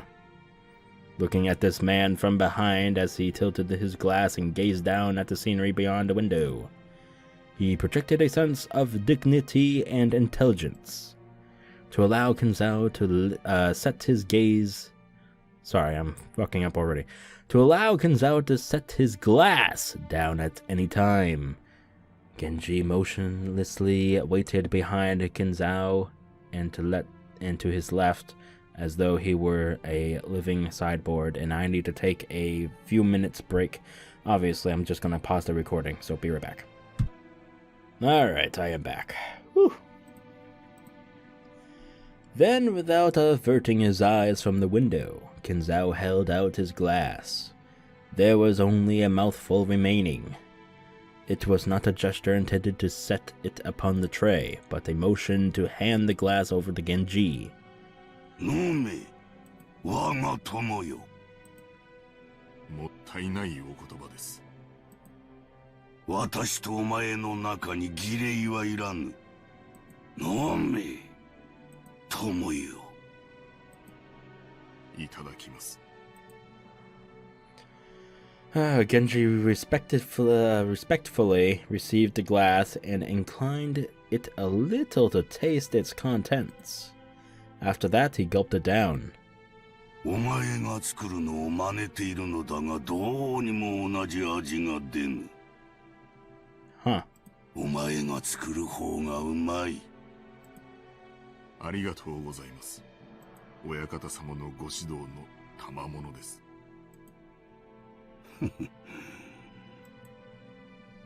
Kinzo smiled at his loyal subject, who refused to put aside rank even when asked to.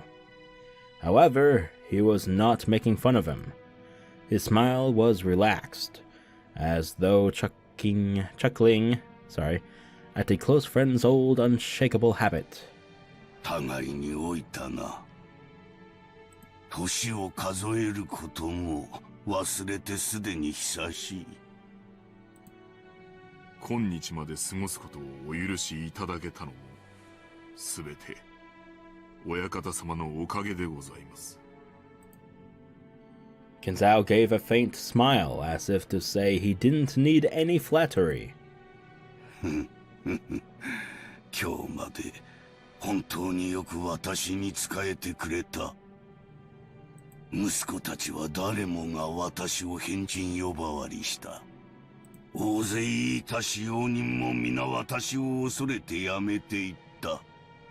お前だけが今でも私に仕えてくれる。もったいないお言葉です。私の余命もそう長くはあるまい。息子たちは私の遺産がいつ転がり込んでくるかをうろうろ待つハゲタカばかりだ。クラウスの愚か者は金を湯水のように使い、1枚の金貨を売るのに2枚の金貨を捨てておる。 So his name is pronounced Kraus. I am not gonna be doing that. Oh my god, I'm gonna stick with Cross, but okay, cool. それで金を稼げたなどと妄言を。エヴァは金の亡者だ。あやつは私を鶏か何かだと思っておる。Pretty much. 死んだらガラにして出汁まで取る気だ。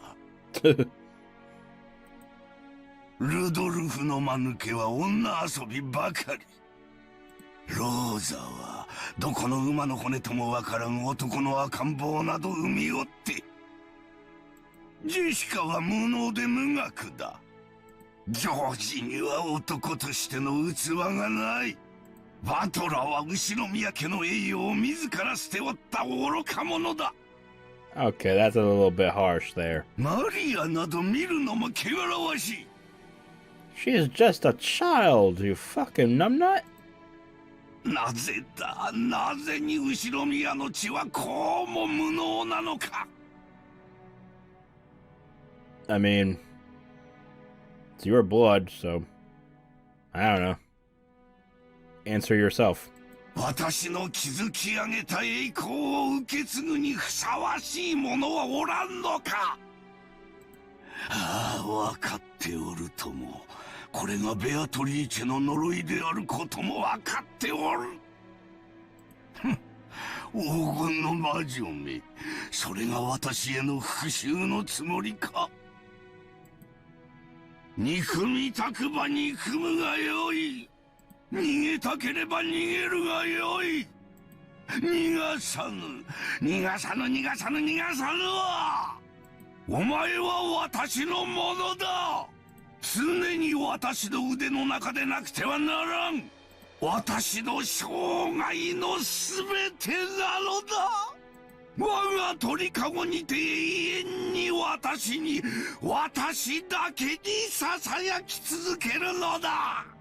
ベアトリーチェ、なぜに微笑み返してはくれぬ。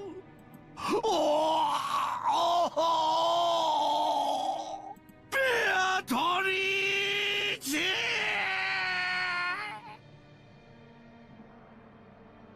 Where's my gun?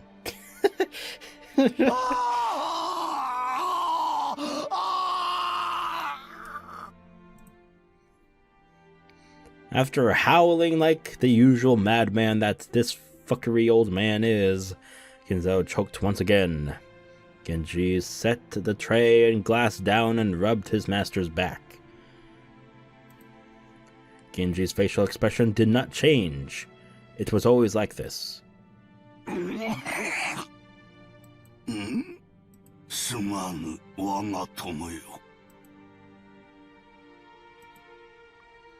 When his seemingly deranged fit subsided, Kinzo regained his composure once again. It was like seeing two different people, a wild Kinzo and a composed Kinzo, living together once inside one body. Sorry.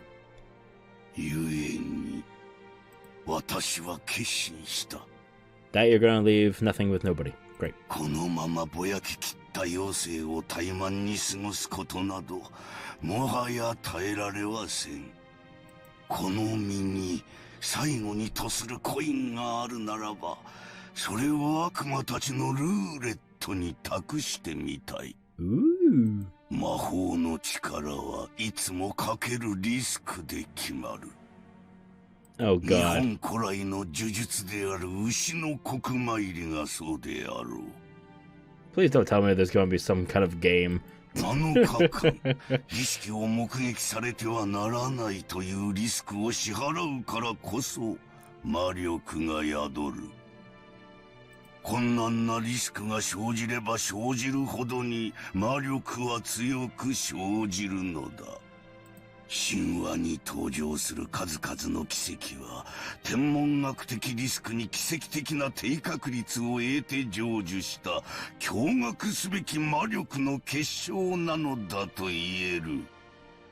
モーゼが海を割ったのは神の奇跡ではない。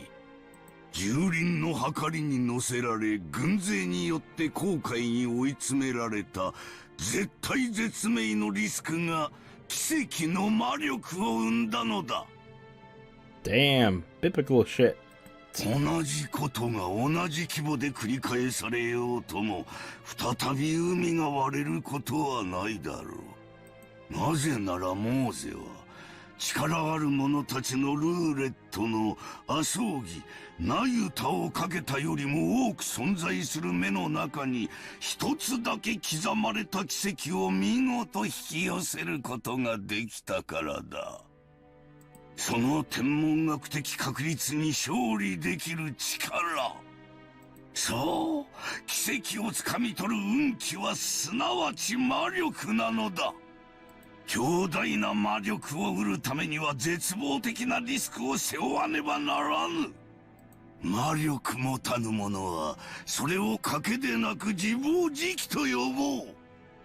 しかし真に魔力ある者はその奇跡をつかみ取り神秘を成就させるのだ。もしも私にその魔力があるならば私はその奇跡をつかみ取るだろう。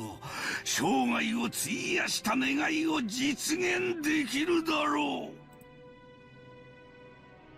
Kinzo looked up to the sky outside the window. He spread his arms as if appealing to someone up in the skies. もし私にその奇跡を手にする資格があったなら、おー、ベアトリーチェ。 Oh my god, here we go with the BEATRICE. BEATRICE. ベアトリーチェ。お前の愛くるしい笑顔をもう一度だけ見せてくれ。 It's like a ritual thing that he keeps doing. Keeps saying the same name twice or thrice, and then this smile shit. どれほどの月日を経ようともお前の面影が消えることはない。ただお前の美少が見たい、それだけだ。 Yes, you said that about 5,000 times. I think once more and we'll be finished. お前から授かったものをすべて返そう。あの日からの栄光をすべてお前に返そう。 Come on, just that one more. Come on, say it again. Come on. 富も名誉も Come on, baby. もいらぬ。 Come on, baby. お前に授かったすべてを Say it, 返 baby. そう。 Come on. 私はただお前の美少が見たいだけなのだ。 Fuck yeah. 5001. Can we do 5002? Let's see what this Kinzo can do. What? ご賞だ、ベアトリーチェ。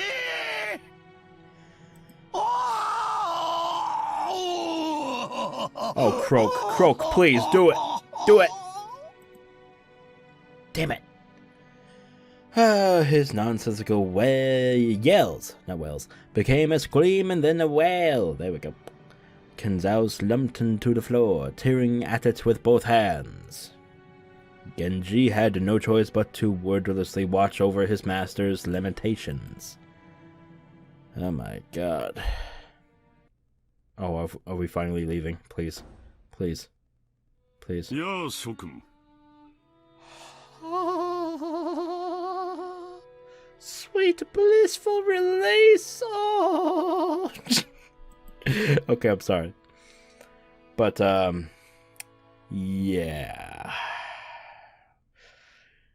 The only fucking thing I fucking hate about this whole fucking thing is that guy and his fucking over the top, screaming, screeching, BEATRICE and smile and whoo. Okay. I probably woke up everyone in the house. Oh, God damn it. Fuck me. 当主様は具合が優れられないとのことだ。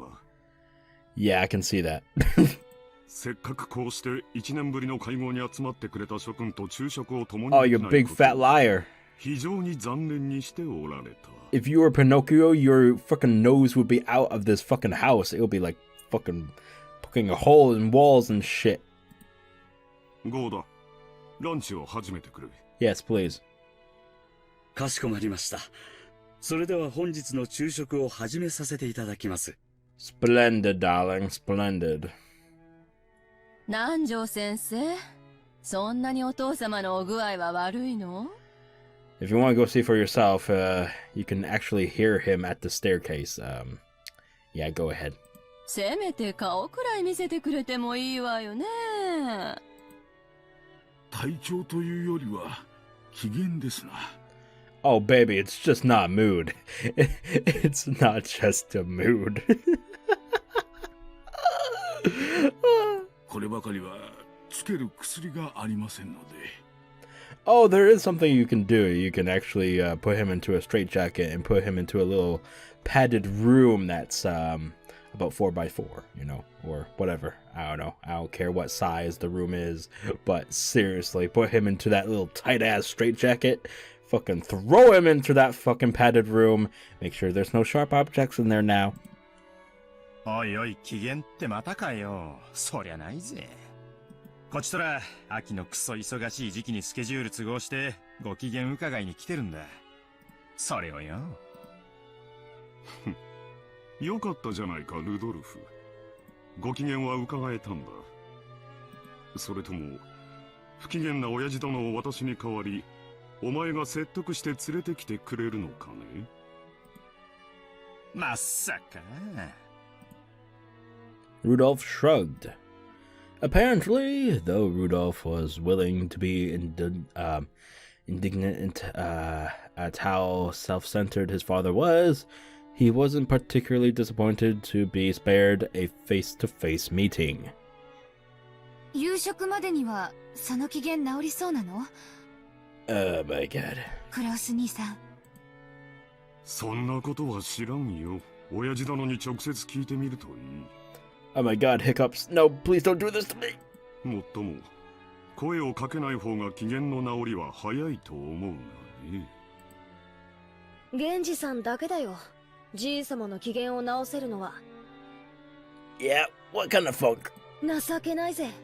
The funky funk that loses his fucking mind? 使用人に直させるんだからね。Ooh, don't you just hate it when you have those unexpected little hiccups? ジェシカ、余計なことは言わなくていい。 She'd planned for her complaint to be heard only by her cousins, but it had reached even across his ears. Oh. Scolded, Jessica scowled and turned away sulking. 機嫌がうんぬんってことは、病状はそんな悪くないんじゃねえの？ I know, right? 元気がないってんならともかく、機嫌が悪いってのは、少なくとも気はしっかりしてる証拠だぜ。おじい様は特に強い気力をお持ちだからね。More like nut power. Because he's a nutcase. Not because of, you know, groins, but... Anyway, what? でも、体が必ずしもそれに伴えるとは限らないよ。去年からずっと、余命3ヶ月って言われ続けてる。Oh. Okay, so he's just been expending his life for as much as he possibly can. 最初の診断が正しいなら、おじい様は気力だけで流らえてるってことになる。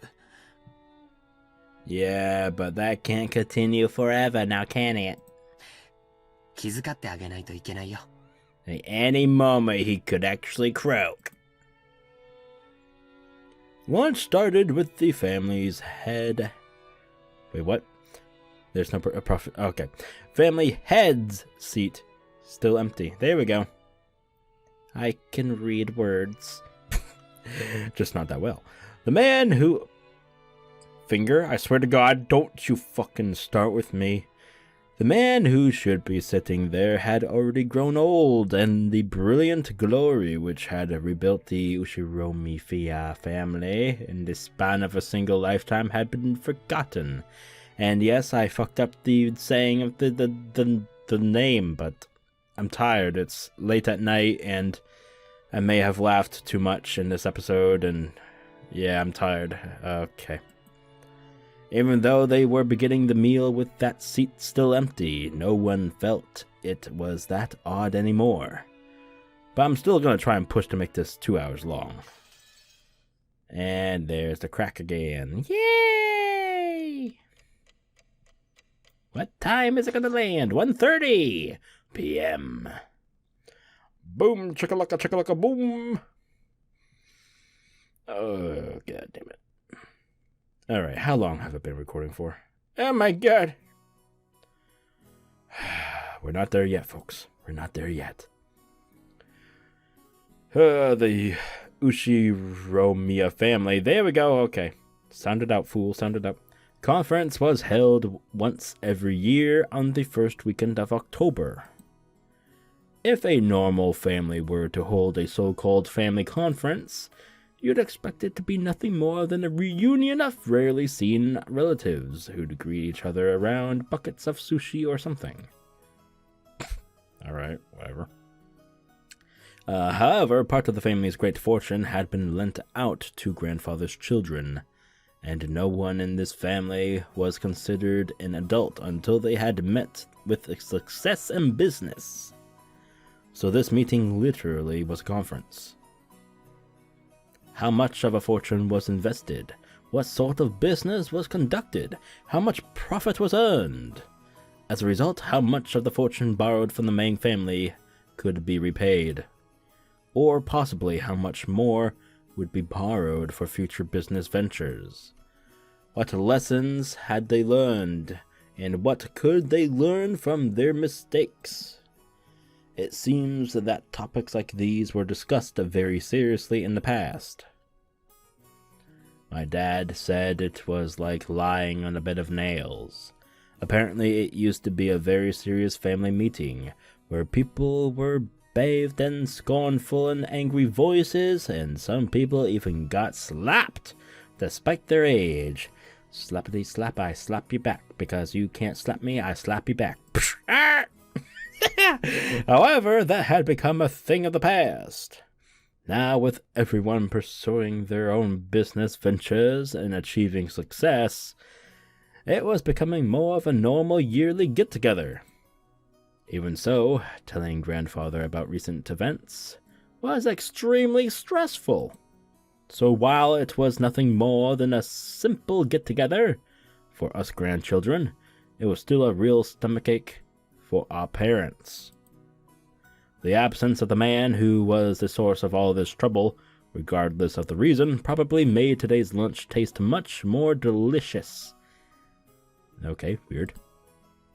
The phrase, while the demon is not around, everyone can relax, comes to mind. Ah. Anyway, let's introduce Jessica's father, whose face I haven't seen for 6 years. The man sitting at my father's left is his older brother and Jessica's father, Uncle... This name, sorry, tired, sure is easy to read. Cross. Now that we've gotten used to this string of weird names, our perspective is totally skewed. So Cross doesn't actually seem that bad. It even starts to sound kinda cool. Just like with Aunt Natsuhi, god damn it. Actually, maybe I should end it here for now. Holy fuck. I'm so sorry, everyone. I didn't have many memories of speaking with Uncle Cross. He had never been one to chat to children, and I felt like he was always talking with the adults, just like Aunt Natsuhi. According to my father's gossip, he was a spiteful and violent man. If what he said is true, Uncle Cross used to be very domineering from his position as the oldest sibling, and was despised by all the other siblings. Though, despite that, those siblings all seemed to be chatting happily together. Oh well, even if their relationship was bad when they were children, sometimes when people grow up and live apart from each other, their relationships change. That's probably what this is. After all, they all had children about the same age. By sharing the same family environment, they probably profited by exchanging opinions. Maybe because of that, a short while ago, the circle of parents began to discuss the exams Jessica and I would be taking. Jessica, in order to escape questions about exams from my father, on her left, purposefully faced right while firing off a rapid series of comments, not giving him any chance to get the word in. Moving on, let's look at the end opposite from Cross and the others. In the very last seat at the table, an older gentleman with a sturdy physique sat facing Kairi-san. This was my first time meeting him. I had only just been introduced to him, but it seems he's grandfather's personal doctor. A man called, goddammit, Namejo Nanjo Kanjo Patapap. I heard he used his own... Alright. I heard he used to own a huge clinic on the nearby island of Nijima. But he turned it over to his son and began living a life of leisure in his old age.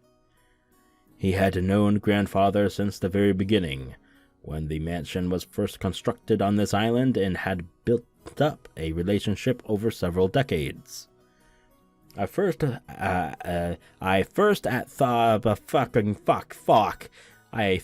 at first that the two of them might have gotten to know each other through grandfather's suspicious hobbies, but it seems he was actually grandfather's chess partner. I see. That kind of hobby seems very like our grandfather, what with his love of all things Western. Nanjo's probably the only person who could enter Rokkenjima, despite being neither a family member nor a servant. Alright, so I have paused the recording for about 15 minutes now. And I have thunk it over. And I'm hoping, really hoping, that this scene ends soon. The whole lunch scene here, the gathering. And then I'll end it for today. So that's where I plan on ending. Hopefully it's coming soon. So yeah, let's continue. He looked like a calm old gentleman as he listened to the discussion between Kairi and the other woman, who sat near to him. Considering how long he stayed by the side of a short-tempered grandfather, his generous heart was probably nothing to laugh at. Still, even if he was a family doctor, having someone outside the Ushiromiya family attend the family conference was a little odd. It made me think that grandfather's condition might have worsened so much it'd be a major topic of discussion at today's conference. After all, George said something like that just a second ago. Something about how we've been getting continuous reports since around last year that grandfather didn't have long to live. It's nasty to think about it, but consider how rich grandfather is. At the time of his death, his wealth will suddenly be released, probably along with a fair share of our parents' stomach acid. And it'll lead to ulcers for everyone. Probably. After all, this sort of thing just gets messier when there's more wealth to be divided. There's a good chance they'll be talking about stuff like that at the family conference. Still, it's not like it's got anything to do with us kids. Finally, even though he hasn't shown up, let me introduce our grandfather. The person who should be sitting in that Incipient chair is Ushiromiya Kinzo. It really sucks. Everyone else in the family has these weird names, but he's got this perfectly normal one himself. If only his name were written Kinzo, like that, I guess he's complaining about. But he let us call him Goldsmith or something. I'd totally freak out. Whatever. As you can probably guess by now, he's a frightening person with an extremely short temper. Yes, I've noticed. I'm one of his grandchildren, not a son, and I haven't seen him since elementary school. Thanks to that, I have no memory of being beaten myself, but our parents were apparently raised with an iron fist. That earlier conversation between my dad and Uncle Cross about who should go convince a grandfather to calm down seems pretty darn funny once you know their background. Fan-fucking-tastic. You can't really tell a grandfather story without covering that pivotal event back before the Showa era, 1926 to 1989. Aren't we in 1986 though? Okay.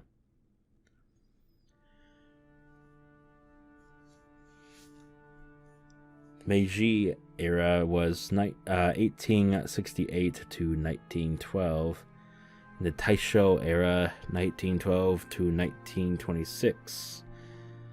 The Ushiromiya family was great and prosperous. They owned several spinning mills, making them rich enough to just double over laughing every day as the money kept rolling in. Incidentally, grandfather was a member of the branch family and had pretty much nothing to do with the main family. Not only was he way down the list of people who could inherit the headship, but he had hardly any contact with the glamorous main family. However, during the Great Kanto earthquake in the year Taisho 1923, the mansion owned by the Ushiromiya family in Odawara, was flattened. The spinning mills in Tokyo were all burned down in a huge fire, and the Ushiromiya family lost most of its wealth and family members in an instant. So, once they started trying to figure out who the successor to the Ushiromiya family should be, they apparently found no one remaining except Kinzo and his branch family. In Kinzo's later reminiscences, fuck, my mouth is so dry, I'm so sorry. He referred to this as good fortune, so great that it overturned fate. With that, grandfather's boring everyday life did a 180. He was entrusted with reviving the dying Ushiromiya family, which had lost nearly all of its wealth. However, just because he had been entrusted with this task didn't mean he could accomplish it. Apparently, those around him weren't really expecting much. However, this is when grandfather began displaying his extraordinary talent and good luck. Grandfather used all of the family's remaining wealth, as well as everything from the hair on his head to his toenails, as collateral in order to borrow a massive amount of money. Once he'd built up a gigantic war chest, he immediately invested in businesses. It was like someone tumbling down a hill on a bike without any brakes, and then jumping onto a neighboring bike and then another one, just like some crazy street performance. I'll bet everyone thought grandfather had no business ability whatsoever. However, after several miracles and turns of good luck, with coincidences piling up and every chance taken advantage of, he was suddenly in control of powerful connections with the accompanying forces. At that time, MacArthur and the GHQ were the ultimate authority in Japan. Grandfather, in a twinkle of an eye, began succeeding in business under the protection of the occupying forces, quickly becoming very rich. By this point, it's probably safe to say that information, not luck, saved the day. He must have made some serious deep connections with the occupying forces. Grandfather knew beforehand about emergency demands that would be made for the Korean War. No, it was more than that. He must have predicted those emergency demands from the very beginning, when he started investing his money. The history books make it sound like all of Japan made a large profit off of the emergency demands during the Korean War, but that isn't actually true. Only a very limited number of the super rich played the money game and made an easy profit. Most of the citizens remained poor. In other words, Grandfather was a member of this extremely lucky group of winners. I'm pretty sure this all happened during the year Showa 25, 1950, or so. The Great Kanto earthquake happened in Taisho 13, 1924, so that means Grandfather was able to revive the near-dead Ushiromiya family in only about 20 years to a level even higher than it had ever been before. With that, you'd think he'd revive the main family in Odawara. But for some reason, he went and did something as crazy as buying an entire small island in the Izu archipelago. Buying an entire island is not something that you can ordinarily do today. However, Grandfather was clever. He contacted the GHQ and applied for the establishment of a marine resource base. He acquired this island as a business property, then tossed that project aside and claimed it as his own plot of land. After the war, there were prevention measures against food shortages, and having the sponsorship of the GHQ meant that nobody could oppose him. From what I've heard, the Tokyo metropolis of that day offered this land to him practically for free. Lucky. Later, Tokyo made difficulties by telling Kinzo to return the land, but the pushy GHQ intervened. In a way, it seems under-the-table bribes did their work well. In the end, the city gave up in frustration. Grandfather with considerable skill and good luck managed to weather the stormy seas of that period, obtaining a vast fortune and his own island. Of course, it probably wasn't all luck. He was obsessed with all things Western, which helped him cultivate his English skills. Apparently not mine. Help. He was able to use this to his advantage and sink his teeth into the GHQ. A mansion was built on the island soon after. This mansion, in fact, for Grandfather, with his love of the Western style, made this once uninhabited island a canvas upon which he could realize his dreams to his heart's content. Ha! He now had the Western mansion of his dreams, overflowing with emotion and atmosphere, and a beautiful garden featuring all sorts of roses. And he had a private beach, where nobody other than himself would ever be permitted to leave a footprint. This would be a dream come true for anybody. Or any boy, I think that said, but whatever.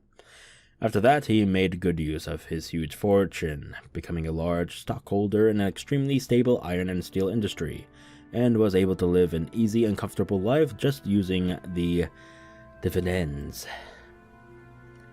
Well, he's just that incredible. This kind of person usually has the ability to foresee and predict the future, or at least that is how they're portrayed after the fact. But Grandfather denies all of that, repeatedly saying that he was simply blessed with an extraordinary luck. In a way, even a lord like that can't help but grow increasingly eccentric when locked up alone on an island where all his dreams are made real. Everyone knows that he's had a Western obsession from the start, but none of our parents really know when his bizarre black magic hobby began. I can actually see where it's coming from. His obsession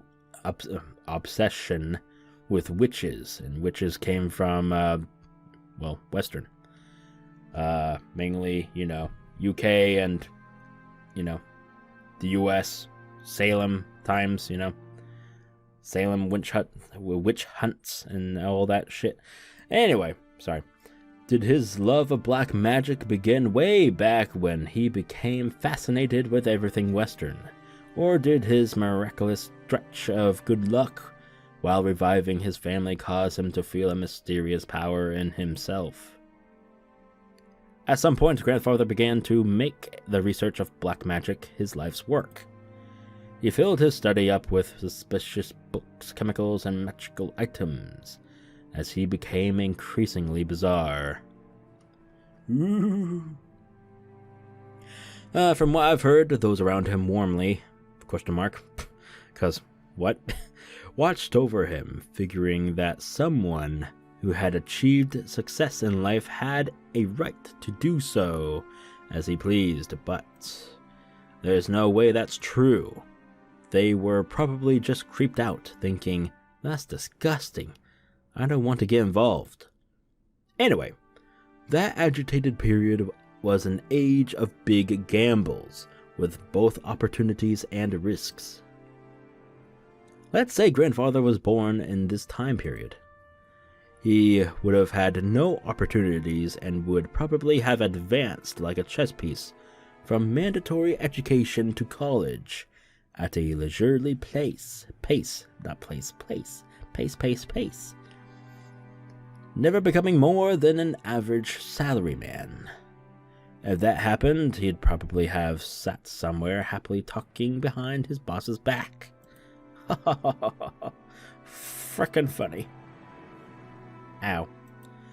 No, not in a fancy dining hall like this, more like at a table in some bar. Then again, I'll bet this family conference would be a whole lot more relaxing if that were the case. Are we done? Please. Okay, that's enough about the old geezer. Thank you. More importantly, let's talk about this incredible lunch. Let's not.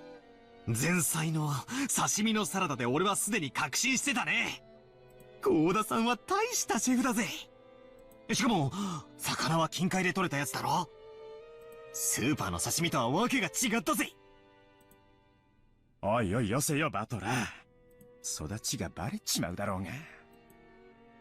Everyone let out a big laugh. Damn it. You say that even though you love those cheap pubs. 僕も仕事の都合で珍しいところで食事をすることもあるけど、それらと比べてもこれはかなりのものだよ。ゴーダさんは多分その道じゃ少しは知られた人だったんじゃないかな。よくは知らねえんだけどよ。老舗ホテルでのれん分けだか派閥の分裂だかややこしいことがあってよ。そのトラブルで辞めざるを得なくなっちまったんだってさ。それでその時偶然お袋が使用人の求人を出してたわけなんだよ。As Goda removed the empty plates, he began to recount his own bumpy past without losing his smile. 世の中というのは難しいものです。しかし、そのおかげでこうして今日、後宮家で再び料理人として腕を振るう機会を賜ることができました。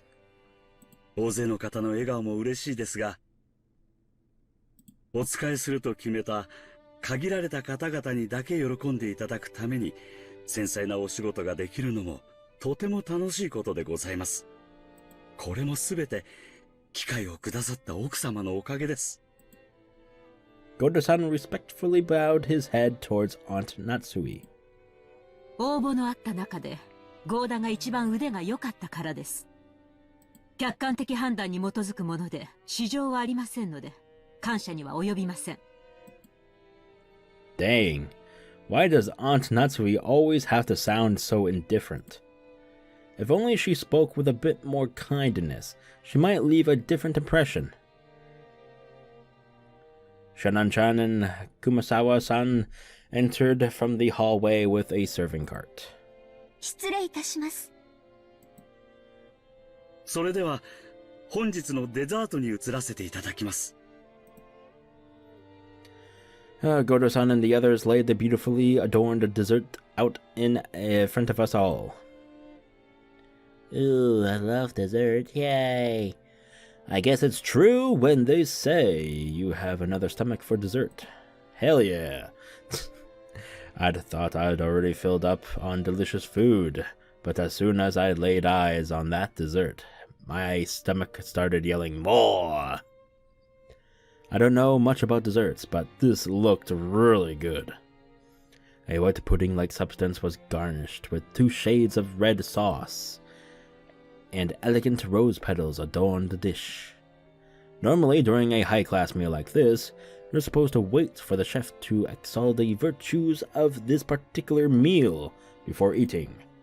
However, Maria was completely indifferent to strict rules like that, so she got excited by this beautiful and delicious-looking dessert, jumping into a fray as soon as it was placed before her. Aunt Rosa scolded her, calling it bad manners, but George responded by saying, Now, it's okay.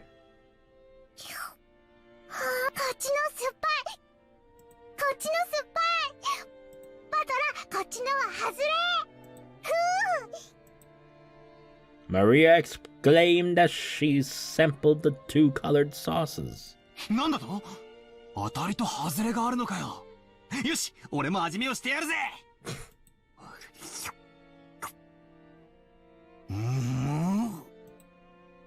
Apparently, one sauce was sweet and the other sour.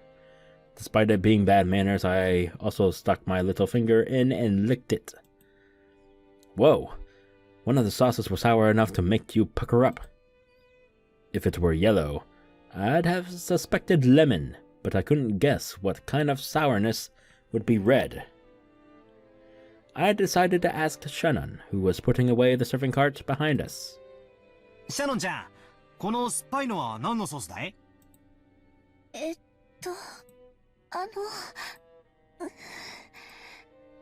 ？Shannon-chan hesitated. Maybe her job was just to set the table, so she doesn't really know. Still, even considering that, she seems pretty stressed. Maybe I shouldn't have asked. Or did they use some ingredient that we'd be better off not knowing about? While Aunt Natsui made a gesture that seemed to indicate an oncoming headache, like you always fucking do. No! No! My finger did it again! Son of a bitch. Kumasawa-san, who was setting the table at the opposite seat, began to chuckle, and then, What do you think we made it out of?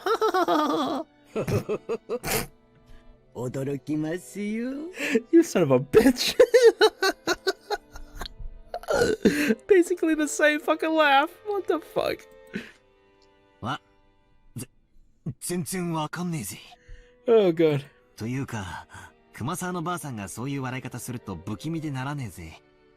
で、何なんだよ、正体は。内緒ですよ。Oh. お耳を拝借。Okay. Yeah. Kumasawa-san leaned across from the other side of the table. I leaned forward myself when she asked. Their interest caught Jessica, George, and of course Maria also put their ears closer. Yes?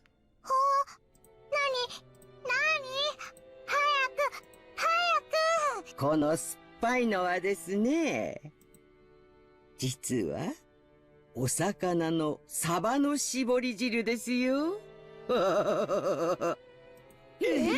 サバ？ That's crazy, we all thought, horrified. Jesus Christ. Only Maria accepted it, nodding sagely. よ。絞ったらこうなる。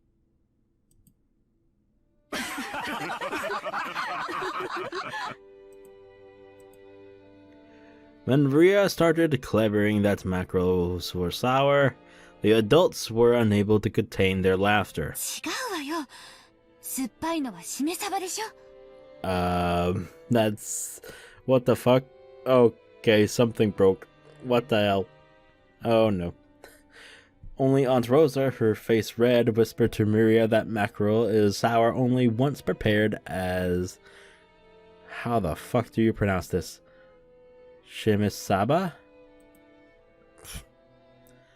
Ah, now I totally remember.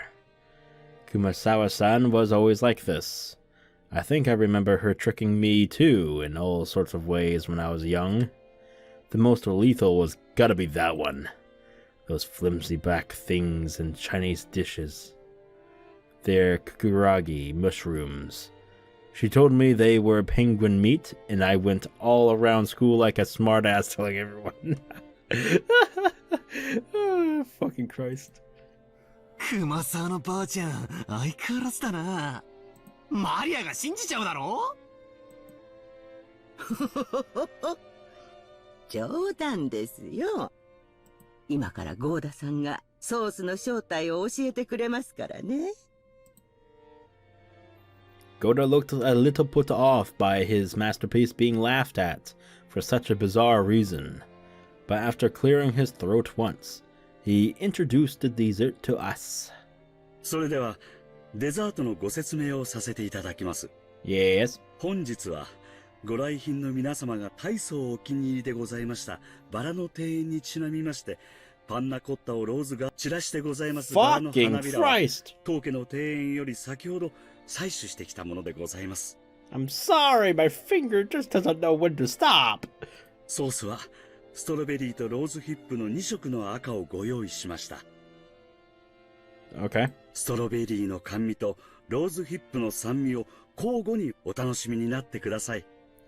なお花びらは観賞用となっておりますので、避けてからお召し上がりくださいませ。それではどうぞお楽しみください。Whoa. Man, I almost want to applaud before eating. Just like with medicine, reading the detailed description first seems to make it work a whole lot better. I mean, I guess. As Goda-san elaborated from the details on this dessert, it started to feel even more appetizing. Seriously, should you call him subtle or just talented? The dessert was probably planned from the beginning, but taking the hint when we all stopped in front of the rose garden earlier today, he displayed an incredible and timely awareness by just adding a few rose petals from the garden. This combination of sweet and sour was also exquisite. If it was just sweet, you'd just get used to it and bored halfway through. But if you reached the sour sauce at that point, you'd get a really vivid taste. And then, once you returned to the sweet sauce, all of the sourness in your mouth would be replaced with an enjoyable sweetness. I'm sure everyone else felt the same way. Every time Goda-san passed by one of our seats, someone praised the taste of his presentation. いかがですか、奥様。相変わらず見事です。お客様をおもてなしするに値します。恐れ入ります。奥様、ご存知ですか？ローズヒップには頭痛に効く効果もあるそうですよ。奥様に特にお気に入りいただけるかと思い、特別にご用意させていただきました。そう。ありがとう。ほら言ったでしょ、夏日姉さん。ローズヒップは頭痛に効くって。みたいね。効くといいんだけど。はあ、ゴーダさん、あんたには惚れるで。なあ、後であんたの待遇を聞かせてや。無理ならあんたの欲しい年収、指立ててくれるだけでもええんやで。あんたの腕が、この島だけで独占されとるのは人類の食文化に対する冒涜や。その腕、わしの会社で振るって、お客の皆さんを喜ばせてみる気はないかのう。秀吉さん、うちのゴーダを引き抜かれるのですか？これは困った。ゴーダの待遇をもっと良くしないと引き抜かれてしまいそうだ。そうした方がいいわね。じゃないと引き抜かれて、3食が熊沢さんのサバ料理にされちゃうわよ。ほほほほほ。これは手厳しゅうございます。すっかり根に持たれてしまいまして。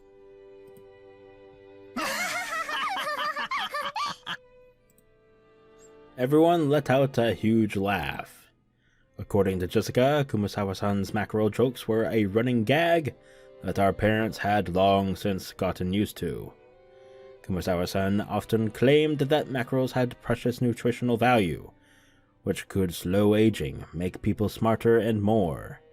Supposedly, while it couldn't stop the outward signs of aging, it helped prevent aging on the inside. Since she was still spirited enough to tell these kind of jokes at her age, there must be something to that theory. それでは失礼いたします。夕食にはふるって、たくさんのサバ料理をお召し上がりいただきますので、どうぞご期待くださいませね。期待してるよ。今晩はしめ鯖でキュッとしゃれ込みたいぜ。それは素敵ね。ついでに日本酒の美味しいのも出てこないかしら。ございますよ。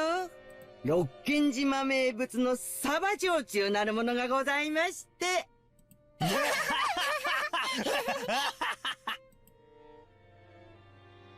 Kumasawa-san, together with Shanan-chan, bowed and pushed the serving cart away. It was pretty funny to watch Kota-san, who looked like his show had totally been stolen, explain in a serious voice that we would be having calf steak for dinner. 熊沢さん、さっきはありがとうございました。As she pushed the serving cart, Shannon bowed her head very deeply. なんもお礼を言われることなんてありません。Kumasawa may have played dumb, but she had obviously understood and saved Shannon in the nick of time. But when Butler had asked about dessert, oh my god, Shannon had unfortunately hesitated. There may have been several ways to dodge the question, but all of them would have required some quick wits. Shannon, who hesitated when hard-pressed for a response, was always suffering because of this small weakness. If only Shannon had a little of the craftiness needed to cleverly shake off a mistake like Goda, her life would have been a bit easier. The fact that she could perform other tasks flawlessly made this weakness even more unfortunate. However, there were some who understood Shannon's honest nature, her inability to gloss over a mistake and draw attention away from it. That was why Kumasawa had smoothly come to her rescue. Yeah. さっき源氏さんが午後のシフトに変更があるとおっしゃってましたよ。Oh? 確かシャノンさんは夕方までお休みがもらえたと思いました。Sweet. 羨ましい。すみません。